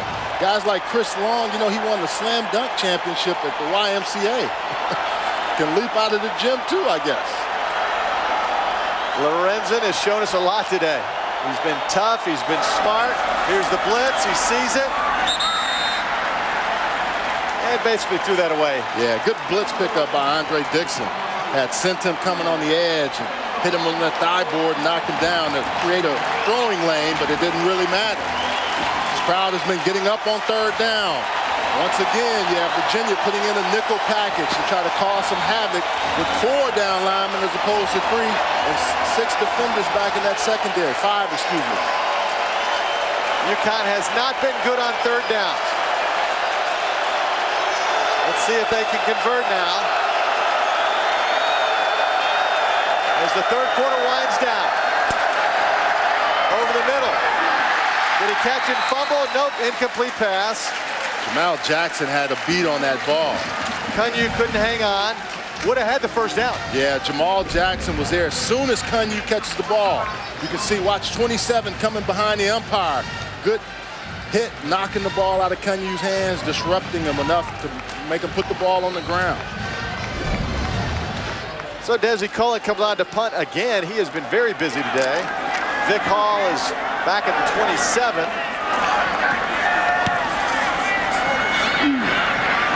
Hall will field it right at the 27, and it goes down almost immediately by Tyvon Branch. 44-yard punt. -1 on the return for UVA. It is homecoming. The Magic Man, Don Mikowski. Remember a guy named Brett Favre replaced him at Green Bay. Herman Moore was outstanding and All-American. And the Barber brothers. In fact, Tiki will be back in a couple of weeks. Matt Schaub. Al Groh couldn't say enough about him. And Heath Miller with the Pittsburgh Steelers. It's tight end U in Virginia. Heath Miller tops that list. Keith Payne over the left side. Runs right into Lawrence Wilson. And let's not forget about Aaron Brooks, another quarterback who was outstanding as well. UVA, just over 20,000 students on this gorgeous campus in Charlottesville. And you know, Howie Long, as he was wrapping up his Hall of Fame career with the Oakland Raiders, was really looking for a place to move his family from Los Angeles. And a guy that I've known for a long time, Jeff Lageman, another great player at UVA, told me, he said, you ought to check out this area. Pitch back to Andrew Pierman. And another nice tackle for UConn. That's Mike Cox. You know, Doug, sometimes you talk about one defense playing so well, the Virginia defense, but that's encouraging Connecticut. They're flying to the football, really getting in front and attacking. Pierman hadn't had a chance to hit one of those home runs that he can with the speed. Every time he gets to that second level, it seems like there are 3 or 4 guys waiting on him. 3rd down and 5, and again, 5 of 11. Cavaliers on 3rd downs today. Sewell goes down and they'll have to punt the football away. Good effort by that defensive front again. Big Rob Lund, he's in there. I mean, you got guys just flying to the football. And that's what you got to have. That's what you got to have when you got a quarterback that has the ability like Sewell. Randy Edsall likes what he sees on his defensive side, an old defensive coach. We've had a game with some hard hits. Outstanding individual plays. We're going to the 4th quarter, and it's a 1-point game.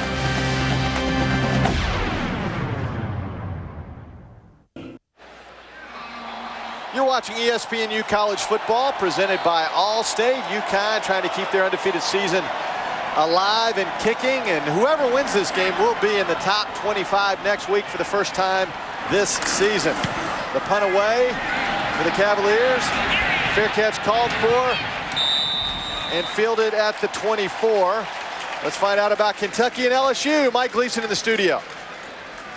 Well, Doug, about midway through the 3rd quarter, the LSU Tigers, number 1, opening up a 10-point lead. Latest score, Matt Flynn to Richard Dixon, 5 yards. Tigers once again up by 10 with 9:12 to go in the 3rd. Still lots of time for that Kentucky offense, huh? Well, and Andre Woodson is showing a better account of himself this week, but LSU, you figure sooner or later when they start waking up, see they're number 1. Ohio State 1, South Florida 1 big, as the BCS rankings will come out now on Monday. Oklahoma is tonight. UConn 1 of 11, unbeaten. Will they stay in that elite group? Lorenzen to the outside, and that falls incomplete. Look at the unbeatens with a goose egg in the L column. UConn on the bottom, but hey, that's pretty good company. Yeah, they are. After having struggles for the last 2 years, now have a chance to, before they go on the major Big East play, get another win against the ACC opponent in Virginia. This would be a huge win for UConn on the road. Great for their program also. Before they get into the thick of the Big East schedule. 2nd and 10. Lorenzen goes deep. And that had no chance. Great coverage there by Vic Hall on the outside on Brad Cunyu. The thing of the schedule that we talked about, Louisville up next. That's an ESPN game. Then South Florida and Rutgers, Cincinnati. I mean, that's 4 pretty tough games. Syracuse and then West Virginia. Syracuse not having a good season. Randy Edsall knows what's at stake, but he's worried about the final 14-46. They'll worry about the future next week. This is where Virginia wants you, where they can get those 4-down linemen, get pressure after you, as long as linebackers too. See, this is where you worry. Crowd is loud down there, Doug. Could go against Donald Thomas, the right guard. Prior to snap. False start on the offense. Number 55. 5-yard penalty remains. 3rd down. 55. Jump just enough. And defensive linemen are good about doing that. And you've already struggled against Fitzgerald. You know how he is. As a big guy, you got to be moving back because you know he's in his sprinter stance. UConn with 6 penalties on the road today. This sets them back. They struggle in 3rd down all day. Uh-oh, fumble. And it goes right to Alex Magdalene. Chris Long on the outside came hard. Doug, he is just able to get under guys and use his leverage. And you can sense it's going to come. A big play has to come. And watch the bottom of your screen. Watch this rip move. And then just able to get by Mike Hicks. Mike Hicks is never able to play and get to him because Long is able to use good leverage, good hands, and get him off of him. And a great play by Chris Long. Punting from his own end zone, Desi Cullen. Ball back at the 40. They'll let this one bounce, and it takes a Huskies bounce. Well, that was a solid punt for Desi Cullen. Special teams have been real good for UConn this year. 53-yard punt, no return.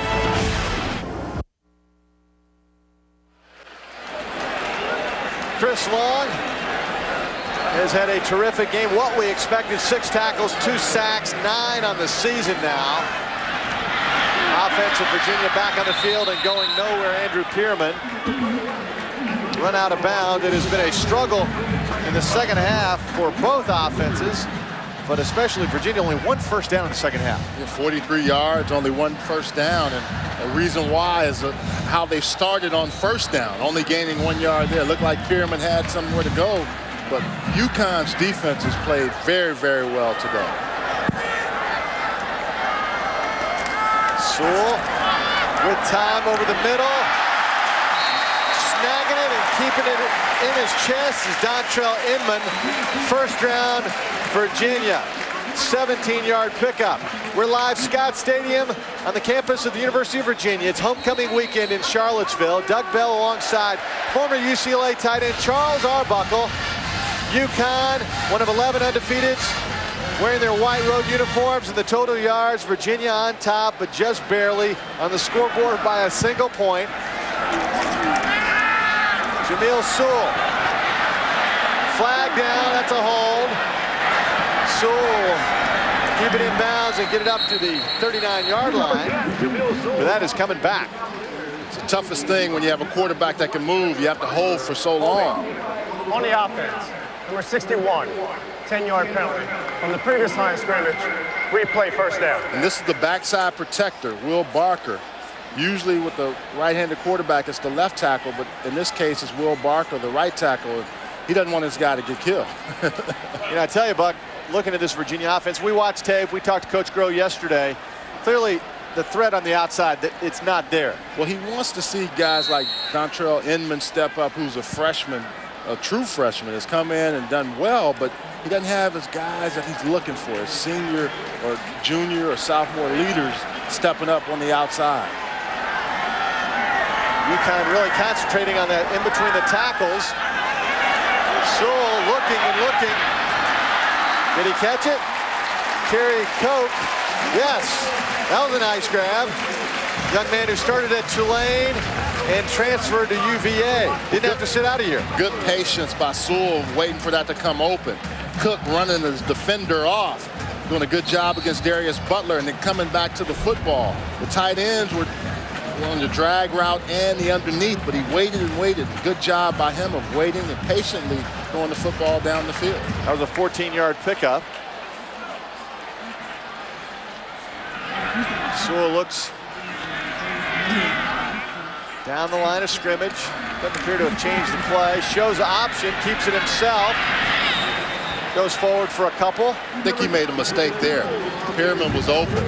The defender was in the middle of him. He should have pitched that ball out. Pierman had some room to run. See, there was no one to account for Pierman.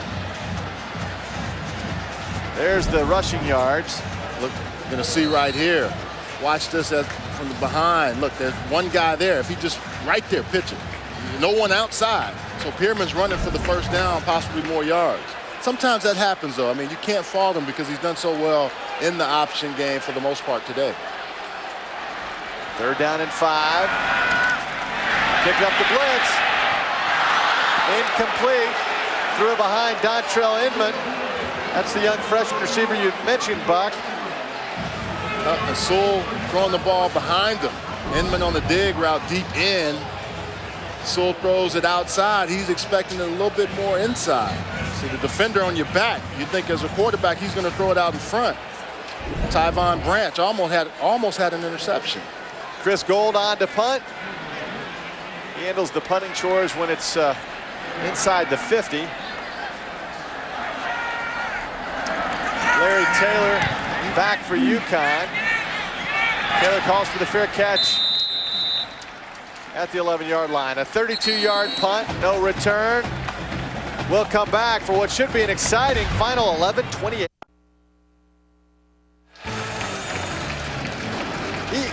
ESPN U College Football presented by Allstate. Are you in good hands? The McHugh Center. The football complex is awesome. It really is. All these facilities we go week in and week out, Buck, are outstanding, and UVA's got some nice ones. Yeah, they're really putting a lot of money into these facilities. Also, the weight room. I mean, you just get a chance to see everything and why the recruits want to come to schools like Virginia. First and 10, flags down, movement everywhere. Boy, we had guys shifting and moving and hiccuping and all sorts of stuff. Oh, man. That was ugly. Antsy. Flag snap. False start. On the offense. Number 74. 5-yard penalty. Remains. First down. Well, Magdalene was called for the infraction, but there were some other guys moving too. But I think Keith Gray didn't have the snap count, the center. He held the ball, but everybody was moving. 11:28 on the game clock. Getting that clock situated as you look at Randy Etzel. 11:28. Thank you.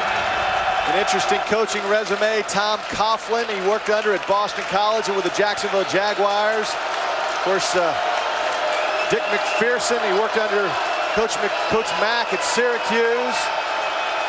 He's a defensive guy. Now he needs his offense to come across, and they've done it. First down. Andre Dixon. Great blocking up front. 23 yards on the run. Doug, they were trying to set this up earlier. You see an outstanding look inside. See, Dixon works to that one side and then comes back, and everyone's locked up inside. Good hit right there down the field by Vic Hall. But what opens up is his ability to see the hole. Even though he's working one way, he knows if that hole is there, hit it.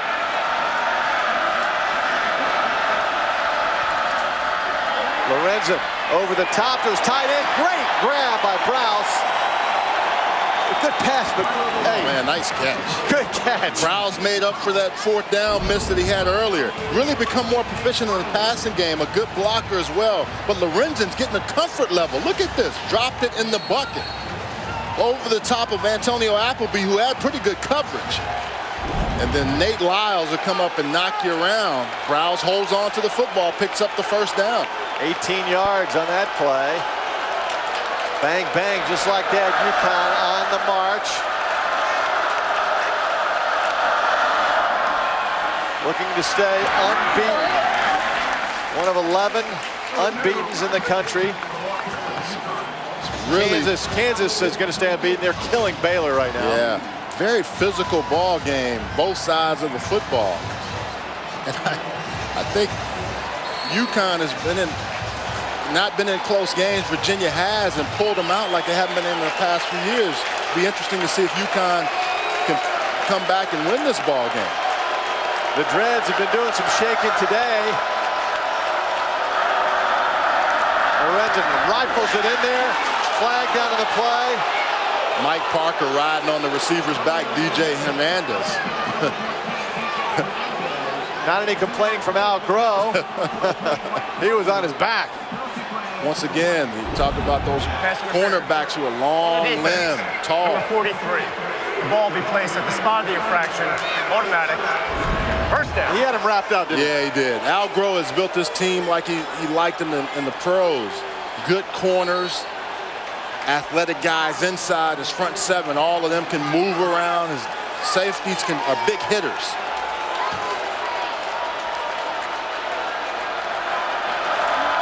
Lorenzen has time, looks deep, and again a penalty on Vic Hall. Never looked back. Yeah, never took his eyes off the receiver. Ran right up, and that's where they always call it on you. UConn really challenging this defense now, and Lorenzen very comfortable. Throws the ball up high. Vic Hall, if he just turns around. Pass interference. So he waits that last second. Number 4, 15-yard penalty from the previous line of scrimmage. Automatic. First down. So a big run, a big pass connection to your tight end, 2 straight penalties, and UConn is right here. Right back in the ball game, almost in field goal range now. And Virginia has been struggling offensively, whereas UConn really picked it up. You see the grass stains on the back of the jersey of Lorenzen. My coach used to always tell me if the quarterback has grass stains on the back, it's not a good thing. But with both of these guys, the way they run, you're going to expect a little bit of grass. You're right. Great fake by Lorenzen. I was watching Dixon go to the right side. You talk about guys that just are able to do, and Lorenzen has gotten better at this. Sewell has shown that he can do it. But if they fake out the camera, watch here how he waits, and his eyes are looking to the area where he's trying to run. This Tariq is 91 locked up, is the linebacker out of position, and when he sees that, he goes. There's no one outside. He knows he can get up the field and pick up some nice yards. Second and short. A little double reverse. Out of bounds, DJ Hernandez. He gets the first down. Good coverage in the secondary. Yeah, I was waiting on that play. You know, you got a quarterback that's a receiver, and they try to reverse, but Virginia defends it very well. But this is where the athleticism of DJ Hernandez. He fakes Simpson out just enough to get that first down. First down this drive, Buck. UConn over 12 yards. Oh, man. And plays like this have kept it alive. Browse with that long catch over the middle. Lorenzen gives off to Andre Dixon. Keeping those legs churning. Wow. And he moves the pile down close to the 5-yard line. Let's not forget Dixon's long run at early of this drive. I think 22 yards. Got him really started. And that was on after a penalty. Usually when you have penalties, you don't see players come back and make these plays. Look at the blockers up front. Chris Long being locked up right there by William Beatty very well. And then it's just effort time by Andre Dixon. Not a big guy, but hey, he came back ready to play today. On the sidelines, breathing heavy. Getting the cleats tied up nice and tight. He'll be back in. They went to the big man, Lou Allen. Looks to the outside. He gets hemmed up. In fact, he's thrown backwards for a loss of 2. Appleby, Glassby, Alex Field, all were there for UVA. Well, and Appleby just got there so quick. Watch 58 right there on your left side of your screen. Who shows up? Boom! And then you see other guys coming. Glassby coming along. See, they tackle and they finish plays. Talk about defenders coming to the... How many guys are on the screen when you stop that projector? You hope all 11. Huskies will call timeout. First charge, timeout and a half. That's their first timeout of the second half. What do you think about Tyler Lorenzen? Pretty impressive, huh? He has been very impressive. Nice deep throw. I like what I see in Lorenzen, a junior college transfer. I like the UConn defense. I wonder if not going for 2 earlier will come back to bite them. Yeah. Because right now, if they don't make it, they're going to kick the field goal. Well, think about it before. They had that chance after going for it on 4th down. Don't come away with points. So that can hurt you too, and then you don't go for 2. A lot of factors. These are 2 good football teams. They are. They are very well coached, very similar styles and how they attack you on offense and defense. Well, we'll see what happens. UVA is obviously going to get the ball back, but what do you do now? What's the play call here, Buck? Well, Lou Allen, I thought it would be Cole coming off the bench. They've done well with Tyler Lorenzen and Andre Dixon, so I thought they would keep those hot hands going. Randy Edsel sends his offense back on the field. 3rd down, UConn trying for a huge road win. Andre Dixon back in there. Rouse, the tight end in motion. The fade into the corner, out of bounds. Looking for Terrence Jeffers. Never had a chance. No, the ball was thrown too far outside. Now they have to go for the field goal, which would give them the lead. Sees it right away, tries to go up top. Good coverage there, but the ball just way too far outside. See those long arms of Mike Parker also? It's hard for receivers to get off the jam and stay inside when you have long arms like that. 24-yard field goal attempt for Tony Cherovino. That'll put the Huskies on top. Good snap, good hold. Kick is straight down the middle. And the UConn Huskies have taken the lead. 16-14 over Virginia on homecoming. Cherovino and company. Yes, sir.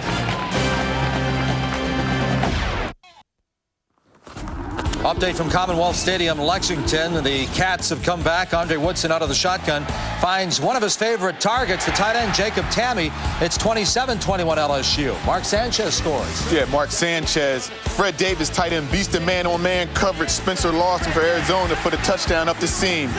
So they'll update that board at 17-13. Trojans by 4. And Boston College over to Notre Dame 20-14. Jimmy Clausen has been replaced in that game. Doug? All right, keep us posted, Glee. Lots going on. I think back to that Bluegrass Miracle when LSU beat Kentucky several years back. Who knows, maybe the Cats can repay the favor today and knock LSU from the #1 perch in the country. The kick goes through the end zone, so Virginia will start on the 20. College football on ESPNU tonight. It's Louisville, Cincinnati, 7 Eastern. Can Cincinnati remain unbeaten like UConn? 10 Eastern, FAMU against South Carolina State. Saturday primetime college football presented by Citi on ESPNU.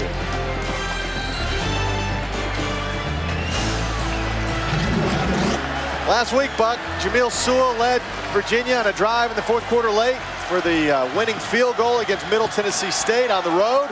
Can he do it again here at home? Got plenty of time over the middle. It was caught by Jonathan Stupar. UConn thinks it bounced. Big Tom Santee. Let's watch this and see if it was clean. Ooh. I think it hit the turf. That looked awful close. Got his hands underneath. And if they can get a play off before they go back upstairs. Yeah, they're going to review it. There it goes. Again, Under review. They're watching from the booth just like we are. They saw the replay. It's just a matter of getting it down on the field. Stupar goes right underneath. That hit the turf. Yeah. At least that's the way I saw it.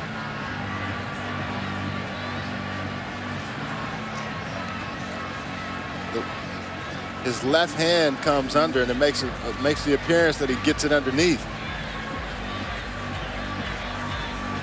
I think it hit the turf and then he scooped it up. But we'll see. This is the angle that appears to me like it hits the grass. Right there. That left hand stays down, and the ball looks like it goes right through and scoops up. He did the right thing as a receiver. You pop up. Hey, I got it. See, before replay, they couldn't call it. If I pop up, I'm good. One more angle, Buck. You know, right. I think he did a good job with that left hand. The play stands as called on the field. The reception, first down for Virginia. Way to scoop it by Stupar. The other thing is he sold it. Got a good film school here, I'm sure. Well, and that was inconclusive again. Yeah. I mean, it looked like he hit the ground, but you couldn't tell for sure. Well, and Sewell really didn't step into that throw either. Had him wide open and kind of got it behind him. Again, Virginia has an outstanding field goal kicker in Chris Gold. Sewell better look out from behind. That goes incomplete. Pressure from behind and a terrific hit by Tyvon Branch. And Lansana putting the pressure on, and Tyvon Branch. Look at the pressure that's going to come. This guy's getting after him. And this has been an area where he's done a good job of getting the ball away.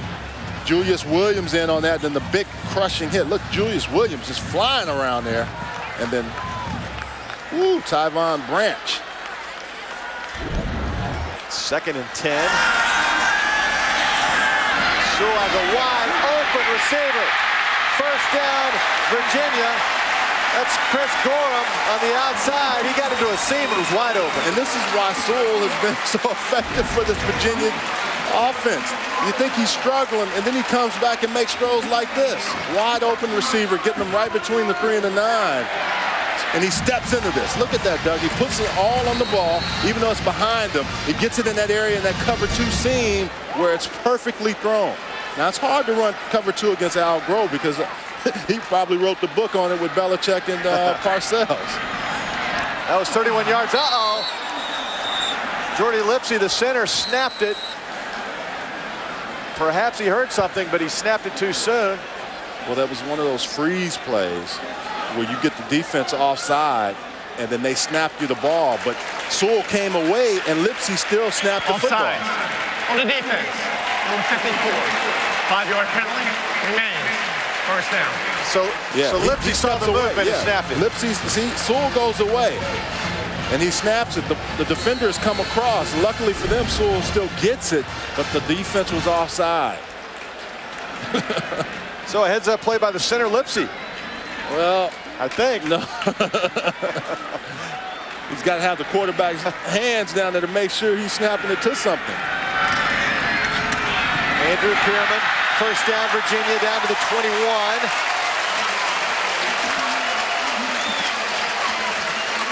$11 yards. These guys have understood how to finish ball games. They've had 3 very close wins. Virginia, and figuring out and finding ways to win. And now with an opportunity again with about 6 minutes and 35 seconds to pull out another victory. There you see ground yards. First and 10. Back to ground chuck for Virginia. They're just chewing it up. They're going to come back with the play and fake it inside. And I wouldn't be surprised if they go with Sewell on the outside. The defense has collapsed so much on the last few plays. It has been a nail-biter season for UVA. 3 of their 5 wins have been about 5 points or less. And it's going to be another scenario today. See if they can pull it out. The pitch to the outside and knocked out of bounds Andrew Pearman. Lawrence Wilson was there. Barely got that ball, reached out with his right hand, barely able to get it. Now, Sewell not able to complete the pitch because he has pressure coming right in his face. He has to stop. Pearman, good job of good hands. That's why they thought about moving him to receiver, but he's such a good running back, they had to bring him back. Third down. A huge third down. But being in these situations before, I think, has made Virginia understand how to win ball games. Sewell on the outside. There's tight end. It's a first down. Tom Santee. It always pays when you have good tight ends, especially when a quarterback struggles along the way sometimes like Sewell. But when he gets comfortable, man, he is hard to defend because he can do it with his feet. And then you have guys like, look at Santee moving up. If you're a tight end in high school, why wouldn't you want to come to Virginia? Heath Miller, first-round draft choice, and then you have Santee and Stupar and Phillips. First down, back to the ground, going nowhere except backwards, Andrew Pearman. Big Cody Brown. Talked about him in the open. Not a very big guy, but leverage player. And he got underneath Pearman. Sewell looks to the sidelines, then matches up the signal with his wristband. Young quarterback still learning this offense.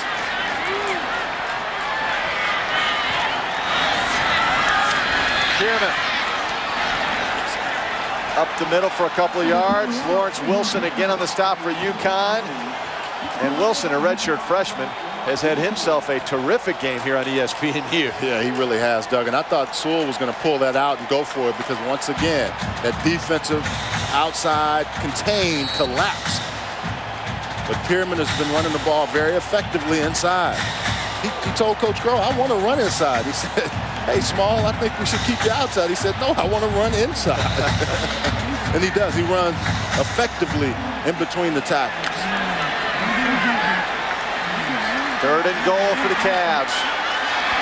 Chris Gold getting loose on the sidelines. The excellent kicker for Virginia, and it's a timeout. Al Grove. Al Grove was almost at the numbers, at the 20-yard line to go get that timeout. Didn't like what he saw out of the defense.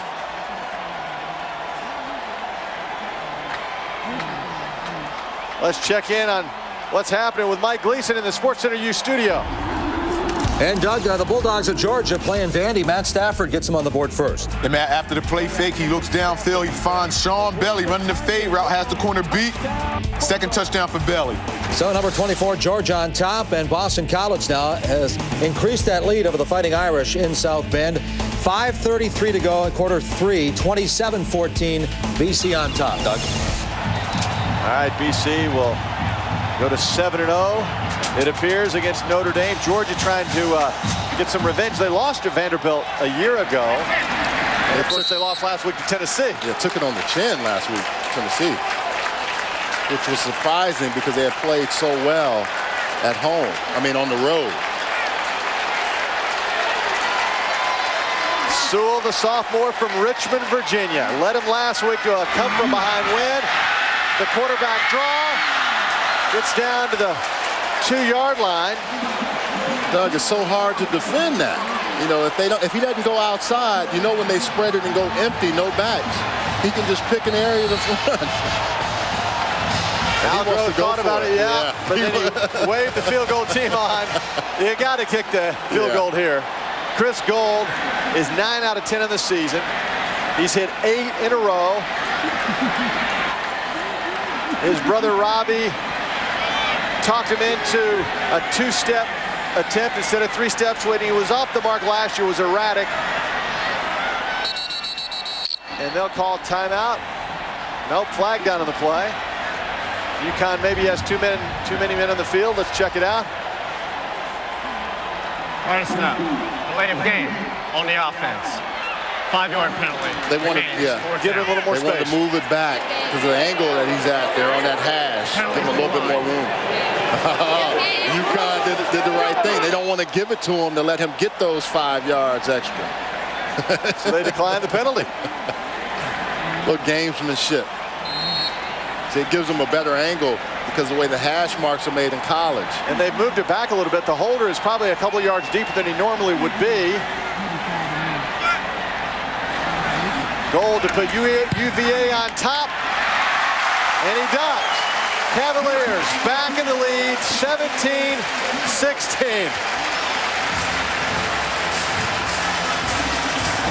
The homecoming crowd happy for the moment in Charlottesville.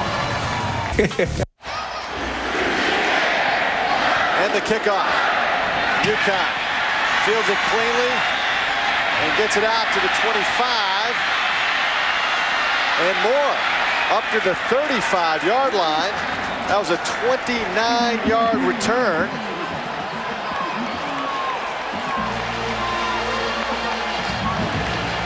Chris Gold last season 11 of 19. Thanks to that last field goal, 10 out of 11 on the season. As he told us yesterday, we were looking for a new place kicker this year, and we got one. He just happens to have the same last name.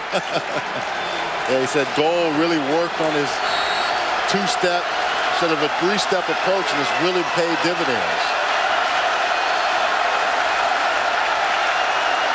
Nice return of that kickoff for UConn. Lots of time for Lorenzen. Almost too much time. Decides to run with it. The big man gets a first down, showing some nimble feet. He is really establishing himself as a good, outstanding young quarterback.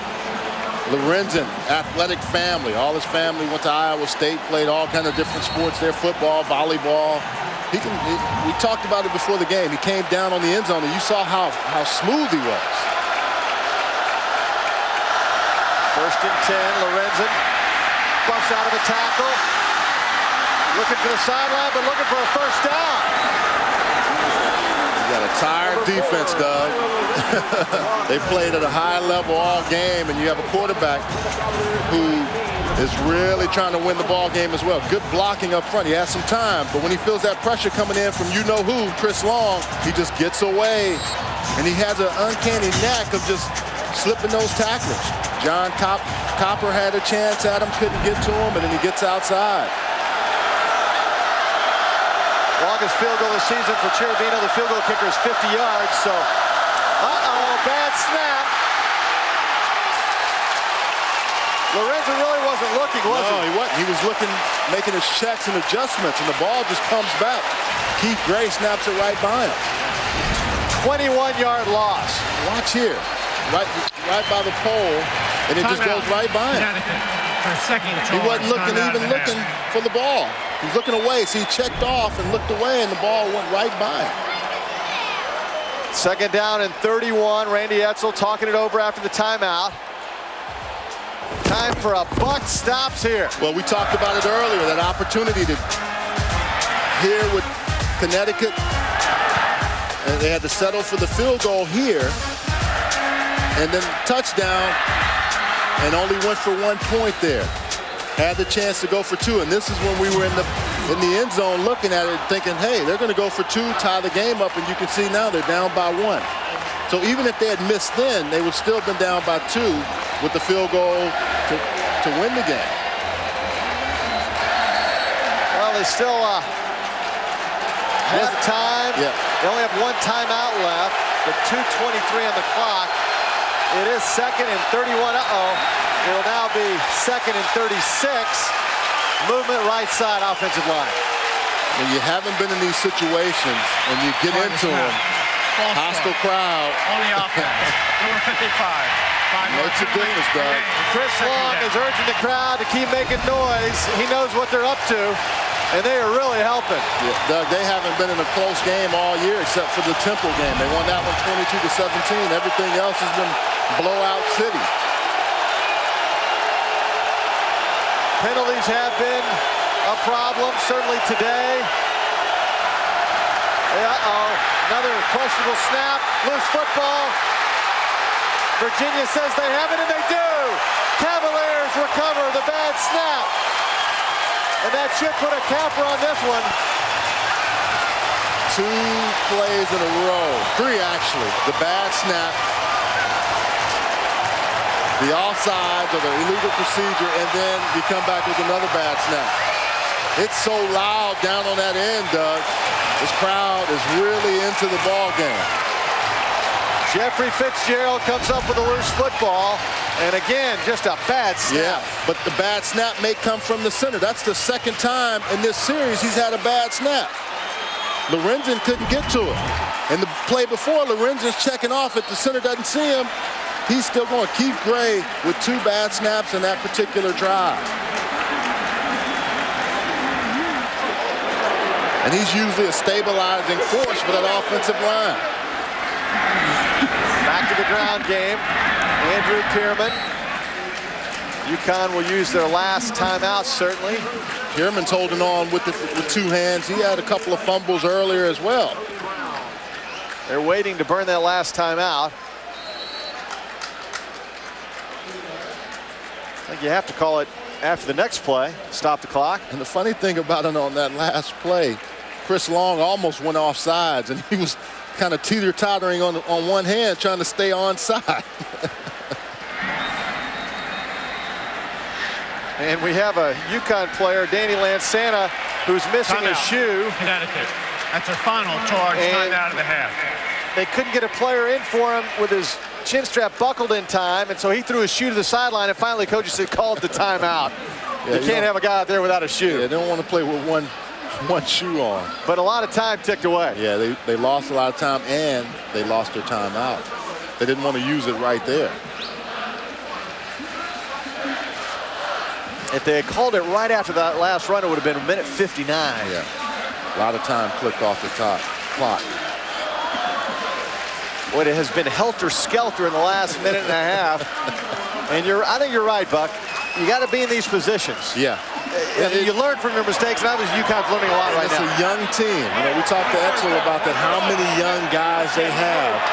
And not being in these positions like Virginia, a more veteran and more experienced club, and only winning 3 games by 5 points or less, that says a lot.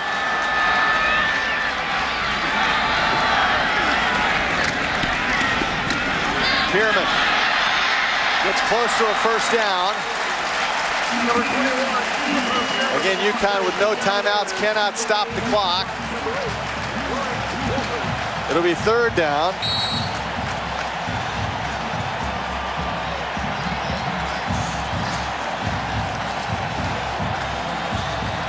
UVA in no hurry at all. They're going to let the clock run down as much as they can. But also Connecticut has to make a stop here.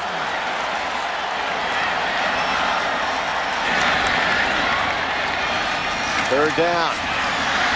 Pearman. Flag down on the play. That'll stop the clock. He doesn't get the first down either. The flag on the play stops the clock. That's going to go against Virginia, a hold. So that was a fortuitous penalty for UConn. Holding on the offense, number 77. Penalties decline, 4th down. They're going to kick this field goal, get those points where they have to score a touchdown if goal makes the field goal.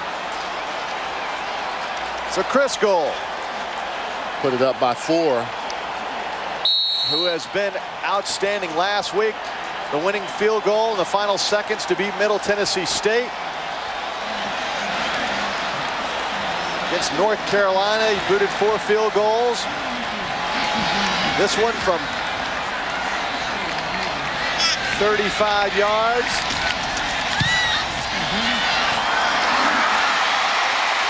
And he missed it. Gold, only his 2nd miss of the year, and now UConn has a chance. No timeouts, but they got a shot.